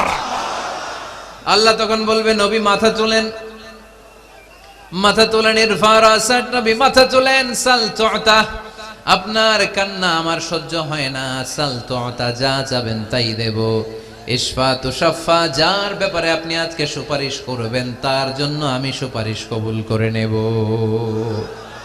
ওয়া সাউফা ইউতিকা রাব্বুকা ফাতারদা, নবী এমন এমন জিনিস আপনারে দেব আপনি খুশি হবেন। তারপরেও নবী খুশি হবেন না, নবী অস্থির হয়ে থাকবেন আমাদের জন্য। একটা পতাকা নিয়ে আমাদের সবাইকে নিয়ে আমার নবী পেয়ারা নবী জান্নাতের দরজার মধ্যে একটা ধাক্কা দিবেন, পড়েন আল্লাহু আকবার। জান্নাতের রক্ষী ফেরেশতা বলবে মান আনতা, আপনি কে? বিশ্বনবী বলবেন আনা মুহাম্মদ, আমার নাম মুহাম্মদ সাল্লাল্লাহু। মুহাম্মদ শোনার পরে গার্ড অফ অনার দিয়ে বিশ্বনবীর জন্য জান্নাতের বিশাল দরজাগুলো খুলে দেয়া হবে। আর জান্নাতের ফেরেশতারা বলবে নবী গো, জান্নাত সৃষ্টির পর থেকে আজ পর্যন্ত আমরা দাঁড়িয়ে আছি, কবে আপনি জান্নাতে ধাক্কা মারবেন আর আপনার জন্য জান্নাতের দরজা খুলে দেব। আপনার আগে যেন কারো জন্য জান্নাতের দরজা খোলা না হয়, এ ব্যাপারে আমাদেরকে কঠোর নির্দেশনা দিয়েছে কে? বিশ্বনবী লক্ষ লক্ষ কোটি কোটি উম্মতে মুহাম্মাদীকে নিয়ে সেদিন জান্নাতের ভেতরে যখন ঢুকবেন তখন বিশ্বনবীর মনটারে খুশি করে দিবে কে? ওয়ালা সাউফা ইউতিকা রাব্বুকা ফাতারদা, নবী হে এমন এমন জিনিস আপনারে আমি দান করব, আপনি খুশি হয়ে যাবেন। তার মানে মন খারাপ হলে নবীর মন ভালো করে কে? জোরে বলতে হবে। আপনারা ঘুমায় গেছেন, ঘুম ধরছে, কষ্ট হচ্ছে, ঝিমায়ে পড়েছে মুসলমান, চিল্লায় পড়েন লিল্লাহে তাকবীর, লিল্লাহে তাকবীর, লিল্লাহে তাকবীর। এরপরে নবীর আল্লাহ স্মরণ করায় দিচ্ছেন আলাম ইয়াজিদিকা ইয়াতীমান ফাআওয়া ওয়া ওয়াজাদাকা দাল্লান ফাহাদা। নবী গো, আমি কি আপনার ইয়াতিম পাই নাই, তারপরে আমি কি আপনার লালন পালনের ব্যবস্থা করি নাই? সুবহানাল্লাহ পড়েন। আমার নবী ইয়াতিম হয়ে বড় হয়েছে, জানেন? ইয়াতিম হয়ে লালিত পালিত হয়েছেন। তিনি যখন মায়ের পেটে বিশ্বনবীর বাবাকে নিয়ে গিয়ে তুলে নিয়েছে কে? 6 বছর বয়সে মাকে তুলে নিল কে? দাদা আব্দুল মুত্তালিবের কাছে লালিত পালিত হলেন। 8 বছর বয়সে দাদাকেও নিয়ে গেল কে? এরপরে ইয়াতিম নবী চাচার কাছে লালিত পালিত হলেন। সুবহানাল্লাহ পড়েন। এজন্য আল্লাহ বললেন আওয়া আলাম ইয়াজিদিকা ইয়াতীমান ফাআওয়া, নবী হে আমি কি আপনার ইয়াতিম পাই নাই, আর আপনারে কি আমি আপনার চাচার কাছে লালন পালনের ব্যবস্থা করে দেই নাই? তো এই ছোট্টবেলায় আপনি ইয়াতিম, আপনারা দেখার কেউ নাই, তখন যদি আমি আপনারা সাহায্য করতে পারি, ওই আল্লাহ এখনো আসি না নাই? বিপদের কালে আমার নবীরে সাহায্য করে উত্তরণের ব্যবস্থা করেছে যে মুসলমানদের এই ক্রান্তি লগ্নে মুসলমানদের সংকট দূর করার জন্য আমার আল্লাহর রহমত আজও আছে না নাই? পরীক্ষা দিতে হবে, আমাদের পরীক্ষায় পাশ করতে হবে। ওয়ালা তাহিনু ওয়ালা তাহজানু ওয়া আনতুমুল আ'লাউনা ইন কুনতুম মুমিনিন। ভয় পেও না, নিরাশ হয়ো না, হতাশ হয়ো না, বিজয় তোমাদেরই হবে যদি মুমিন হও। চিল্লায় বলেন ঠিক কি না? আলাম ইয়াজিদকা ইয়াতীমান ফাআওয়া। নবী আপনার ইয়াতীম হিসেবে পেয়েছি, তখন আপনারে আশ্রয় দিয়েছি। তারপরে আল্লাহ বললেন ওয়া ওয়াজাদাকা দাল্লান ফাহাদা। আপনারে আমি দল্লান হিসেবে পেয়েছি, তারপরে রাস্তা দেখিয়েছি। আপনি রাস্তা খুঁজছিলেন। দল্লুন শব্দের অর্থ গোমরাহ, পথহারা। কিন্তু রাসূল সাল্লাল্লাহু আলাইহি ওয়াসাল্লামের ক্ষেত্রে এই অর্থ করা যাবে না। আমার নবী গোমরাহ ছিলেন না, আমার নবী পথভ্রষ্ট ছিলেন না। যদিও অফিশিয়ালি আমার নবী 40 বছর বয়সে নবী হয়েছেন, কিন্তু 40 বছরের আগের জীবনীটাও আমাদের জন্য অনুপম আদর্শ আর নমুনা। চিল্লায় বলেন ঠিক কি না? 40 বছর আগেও নবী সত্য কথা বলতেন। 40 বছর আগে তিনি দান করতেন। নবী হওয়ার আগেও তিনি আত্মীয়দের সাথে সুসম্পর্ক রাখতেন, মানুষের বোঝা বইয়ে দিতেন। সত্য যেখানে বিপন্ন, সাহসী সৈনিক হয়ে বিশ্বনবী দাঁড়িয়ে যেতেন। চিল্লায় এখন ঠিক কি না? এজন্য আল্লাহ বললেন ওয়াওয়াজাদাকা দাল্লান ফাহাদা। নবী আপনি পথ খুঁজছিলেন, আমি আপনারে পথ দেখিয়েছি। আমাদেরকে পথ দেখায় কে? রাসূল সাল্লাল্লাহু আলাইহি ওয়াসাল্লাম মহাসত্যের অনুসন্ধান করছিলেন। দল্লান অর্থ এখানে পথহারা পথিকের মতো আপনি খুঁজছিলেন, কই যাবেন, ডানে না বায়ে। মাঝে মাঝে আমাদের এরকম হয় না, চুয়াডাঙ্গা থেকে কুষ্টিয়া কি এই রাস্তায় যায় না এইটায় যায়, বুঝতে পারতেছি না তো। অনেক রাতে যদি রওনা দেন, কেউ বলারও নাই, দেখা দেওয়ার মতো কেউ নাই, বাজার টাজার বন্ধ। মাঝে মাঝে আমরা ঝামেলায় পড়ে যাই। আমরা যারা বক্তা, আমরা ঝামেলায় পরিবেশ। অনেক রাতে রাতে বাড়িতে ফিরি, এই জেলা থেকে ওই জেলায়, রাত 3টার দিকে, লোক নাই, ডানে যাবো না বায়ে যাবো। পুলিশ ভাইরা মাঝে মাঝে সহায়তা করে, অনেক সময় পুলিশও নাই, তখন ভরসা একজনের উপর, তিনি কে? তো রাসূল সাল্লাল্লাহু আলাইহি ওয়াসাল্লাম সত্যের পথ খুঁজছিলেন, ডানে না বায়ে। আল্লাহ বললেন বায়ে না, ডানে যান। ফাহাদা, আল্লাহ হেদায়েতের রাস্তায় তুলে দিলেন। সুবহানাল্লাহ পড়েন। আমরা যদি পথ ভুলে যাই, আমাদের পথ দেখায় কে? সবাই বলেন আমাদের পথ দেখায় কে? আমি যদি কোনদিন পথ ভুলে যাই, হাত ছানি দিয়ে কাছে নিও, মমতার বন্ধনে আমায় বেঁধে সব ভুল ক্ষমা করে দিও। পড়েন, আমি যদি কোনদিন পথ ভুলে যাই, হাত ছানি দিয়ে কাছে নিও, মমতার বন্ধনে আমায় বেঁধে সব ভুল ক্ষমা করে দিও। পড়েন আমিন। আমাদের পথ দেখায় কে? আমরা প্রতিদিন পড়ি ইহদিনাস সিরাতাল, সবাই পড়েন ইহদিনাস সিরাতাল। ও আল্লাহ আমাদেরকে সরল সঠিক পথ দেখাও। আল্লাহ বললেন নবী আপনাকে আমি পথ দেখিয়েছি। এরপর আল্লাহ বললেন ওয়াজাদাকা আইলান ফাআগনা। নবী আপনি ছিলেন নিঃস্ব, আপনার টাকা পয়সা ছিল না। খাদিজার সাথে বিয়ে দেওয়ার মাধ্যমে আমি আপনার নিঃস্বতা দূর করে ধনী বানিয়ে দিয়েছি। সুবহানাল্লাহ পড়েন। রাসূল সাল্লাল্লাহু আলাইহি ওয়াসাল্লাম মেষ চড়াতেন। মা বাআসাল্লাহু নাবিয়ান ইল্লা রাআল গানাম। এই পৃথিবীতে এমন কোন নবী নাই যেই নবী ছাগল চড়ায় নাই। আপনারা ছাগল চড়ান তো? আপনাদের তো এই যে কি বলে ব্ল্যাক গোট, চুয়াডাঙ্গার ব্ল্যাক গোট নাকি সারা দুনিয়ায় বিখ্যাত। হ্যাঁ, ব্ল্যাক বেঙ্গল কি বলে, ব্ল্যাক বেঙ্গল। ছাগল পালেন কে কে দেখি তো চুয়াডাঙ্গায়? ওরে আল্লাহ, ছাগল তো নিয়ে যাওয়া লাগবে কয়েকটা, দেখা যায় অনেক ছাগল। মেহেরপুরে বিখ্যাত না? মাশাআল্লাহ, চুয়াডাঙ্গার ছাগল অনেক বিখ্যাত। তো সব নবীরা ছাগল ছড়িয়েছেন। বুখারীর বর্ণনা, মা বাআসাল্লাহু নাবিয়ান ইল্লা রাআল গানাম। এই পৃথিবীতে এমন কোন নবী নাই যে নবী ছাগল চড়ায় নাই। বিশ্বনবী ছাগল চড়াতেন অল্প কিছু পারিশ্রমিকের বিনিময়ে। সুবহানাল্লাহ পড়েন। কারণ আমার নবী শিখিয়েছেন পরিশ্রমে লজ্জা নেই, লজ্জা অলসতায়। ঠিক কি না? পরিশ্রমে কোনো লজ্জা আছে? লজ্জা অলসতায়। ঠিক কি না? রাসূল সাল্লাল্লাহু আলাইহি ওয়াসাল্লামের টাকা পয়সা ছিল না। আম্মাজান খাদিজাতুল কুবরা রাদিয়াল্লাহু তাআলা আনহার সাথে যখন বিয়ে হলো, বিয়ের পরে ধনাঢ্য মহিয়সী নারী বললেন, ইয়া রাসূলুল্লাহ, আমার সম্পদের দরকার নাই, আমি আপনারে পেয়েছি, আপনারে পেয়ে আমি খুশি। আমার সব সমুদয় সম্পত্তি আপনার পায়ের সামনে আমি ঢেলে দিলাম, আপনি ইচ্ছা মতো ইসলামের জন্য, ইসলাম প্রচারে এই সম্পদ ব্যয় করা শুরু করে দেন। সুবহানাল্লাহ পড়তে পারলেন না? ওয়াজাদাকা আইলান ফাআগনা, তাফসিরে এসেছে ফাআগনা বিখাদিজা। নবী আপনি ছিলেন নিঃস্ব, দরিদ্র, টাকা পয়সা ছিল না, খাদিজার সাথে বিয়ের মাধ্যমে আমি আপনার ধনী বানাই দিলাম। তার মানে নবী আপনি ছিলেন ইয়াতীম, আপনার আমি লালন পালনের ব্যবস্থা করে দিলাম। আপনি পথ খুঁজছিলেন, কোন পথে আগাবেন, পথ দেখাইয়ে দিলাম। আপনি নিঃস্ব ছিলেন, আমি আপনার লালন পালনের ব্যবস্থা করে দিলাম, পথ দেখাইয়ে দিলাম। আপনার টাকা পয়সা ছিল না, খাদিজার সাথে বিয়ের মাধ্যমে ধনী বানাইয়ে দিলাম। সুবহানাল্লাহ। নবীর মন খারাপ তো, নবীর মন ভালো করার চেষ্টা করতেছে। দেখেন বন্ধু বন্ধু রাগ ভাঙায় কি করে। ও নবী আপনি রাগ করেন কেন? ওই যে আপনি ছোটবেলায় কষ্টে ছিলেন, আমি তো ঠিক করে দিলাম সব।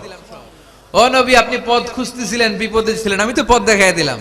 টাকা ছিল না, বিয়ের পরে টাকার ব্যবস্থা করে দিলাম। তো আপনার টেনশন কিসের? টেনশন তো আমি আল্লাহর। চিল্লায় বলেন ঠিক কি না? মুমিন কখনো টেনশন করে না।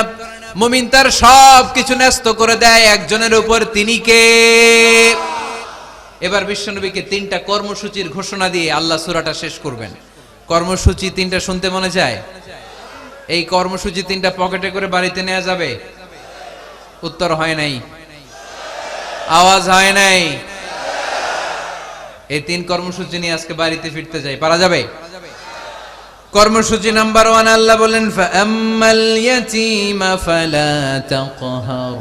ও নবী কখনো ইতিমদেরকে আপনি তাড়িয়ে দেবেন না, ইতিমদের সাথে খারাপ আচরণ করবেন না। আপনাদের এলাকায় ইতিমখানা আছে নাকি? আছে? টরিক ভাইয়ের মাদ্রাসায় আছে ইতিম? আছে? মাশাআল্লাহ। তো এই যে ইতিমদের সাথে খারাপ আচরণ করতে নিষেধ করেছে কে? ফাআম্মাল ইয়াতীমা ফালা তাকহার। নবী ইতিমদের সাথে খারাপ আচরণ করবেন না, কারণ আপনি নিজেই ইতিম ছিলেন, ঠিক কি না? ইতিমদের সাথে আমরা ভালো আচরণ করব। ইতিমকে ভালোবাসা মানে নবীকে ভালোবাসা, কারণ আমার নবী ইতিম হয়ে বড় হয়েছেন। চিল্লায় বলেন ঠিক কি না? যারা ইতিমকে ভালোবাসে তাদেরকে ভালোবাসে কে? বিশ্বনবী ইতিমদের লালন পালনকারীদেরকে এত ভালোবাসতেন, যারা ইতিমদেরকে যত্ন নেয়, যারা ইতিমদেরকে লালন পালন করে, তাদের উদ্দেশ্যে বিশ্বনবী বললেন আনা ওয়া কাফিলুল ইয়াতীমি কাহাতাইন। আনা ওয়া কাফিলুল ইয়াতীমি কাহাতাইন। আমার 2টা আঙ্গুল দেখা যায়? সবাই দেখতে পাচ্ছেন? এই 2টা আঙ্গুলের মাঝখানে কি খুব গ্যাপ আছে নাকি? বেশি নাই। বিশ্বনবী বললেন আনা ওয়া কাফিলুল ইয়াতীমি কাহাতাইন। আমি এবং ইয়াতীমের লালন পালনকারী কিয়ামতের দিন প্রতিবেশীর মতো এইভাবে কাছাকাছি একসাথে থাকবো। এজন্য ইয়াতীমদের সাথে ভালো আচরণ করবেন। ইয়াতীমদেরকে ঘাড় ধাক্কা দিয়ে বের করে দিবেন না। অনেকে আছে ইয়াতীমদেরকে ঘাড় ধাক্কা দিয়ে বের করে দেয়, আছে না? যাই আছে না? আরাআইতাল্লাযী ইউকাযযিবু বিদ্দীন ফাযালিকাল্লাযী ইয়াদউল ইয়াতীম। কিছু লোক আছে যারা আখিরাতে বিশ্বাস করে না, জান্নাত জাহান্নামে বিশ্বাস করে না, তারা দ্বীনকে অস্বীকার করে, ইয়াতীমকে ঘাড় ধাক্কা দিয়ে বের করে দেয়। বিশ্বনবী ইয়াতীম হয়ে বড় হয়েছেন, তাই বিশ্বনবীকে প্রথম কর্মসূচি দিলেন ফাআম্মাল ইয়াতীমা ফালা তাকহার। নবী হে কখনো ইয়াতীমকে ঘাড় ধাক্কা দিয়েন না, ইয়াতীমকে ধমক দিয়েন না, ইয়াতীমকে তাড়িয়ে দিবেন না। অনেকে আছে তাদের হৃদয় শক্ত, চোখ দিয়ে পানি নামে না। এরকম শক্ত হৃদয়ের মানুষ আছে না নাই? কান্না আসে না, হৃদয় নরম হয় না। এক সাহাবী এসে বললেন ইয়া রাসূলুল্লাহ, আমার হৃদয়টা বড় শক্ত, আমার কলবটা বড় শক্ত, আমার চোখ দিয়ে পানি নামে না, আমার হৃদয়টা আমি নরম করতে চাই, কি করে নরম করব? বিশ্বনবী বললেন হৃদয় নরম করতে চাও? ইরহামিল ইয়াতীম, ইয়াতীমের প্রতি রহম দিল হও। ওমসাহ রাসা, ইয়াতীমের মাথায় হাত বুলিয়ে দাও। ও আতঈমহু মিন তাআমিক, তুমি যা খাবে ওখান থেকে ইয়াতীমরেও খাওয়াও। তালিনু কলবুক, তোমার হৃদয়টারে নরম করে দিবে কে? ওয়া তুদরাকু হাজাতুক, তোমার মনের নেক মাকাসেদ পূরণ করে দিবে কে? এজন্য মাঝে মাঝে একটু ইয়াতীমখানায় যাবেন, ইয়াতীমদের সাথে বসবেন, ওদেরকে একটু সদকা করবেন, দান সদকা করবেন, ওদেরকে খাওয়াবেন, ওদের মাথায় হাত বুলিয়ে দিবেন, আপনার হৃদয়টারে নরম করে দিবে কে? বাংলাদেশে কিছু লোক আছে এতিমরে আদর করা তো দূরের কথা, এতিমের মাল টাল খেয়ে সব সাবার করে দেয়, এরকম আছে না নাই? এতিমের সম্পদ খেয়ে ফেলে এরকম ডাকাইত আছে না নাই? ভাই মারা গিয়েছে, ভাতিজা আহা মরার আগে ভাই তার আরেক ভাইকে সম্পদ দিয়ে গেল, আমার ছেলেটারে দেখো এতিম, ছেলের তো কিছু দেয় নাই, ভাতিজার জন্য তো কিছু রাখেই নাই, সব খায় শেষ করে ফেলছে, এরকম আছে না নাই?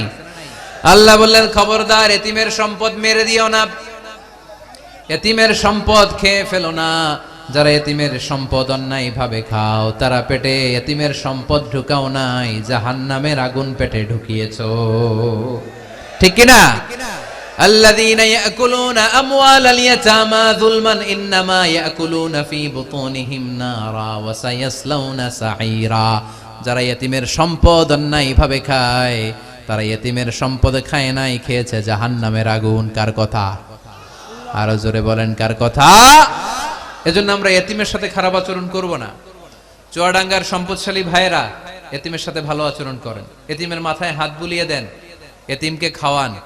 এতিমরে ভালোবাসা মানে আমার নবীরে ভালোবাসা, কারণ আমার নবী এতিম ছিলেন। ঠিক কিনা?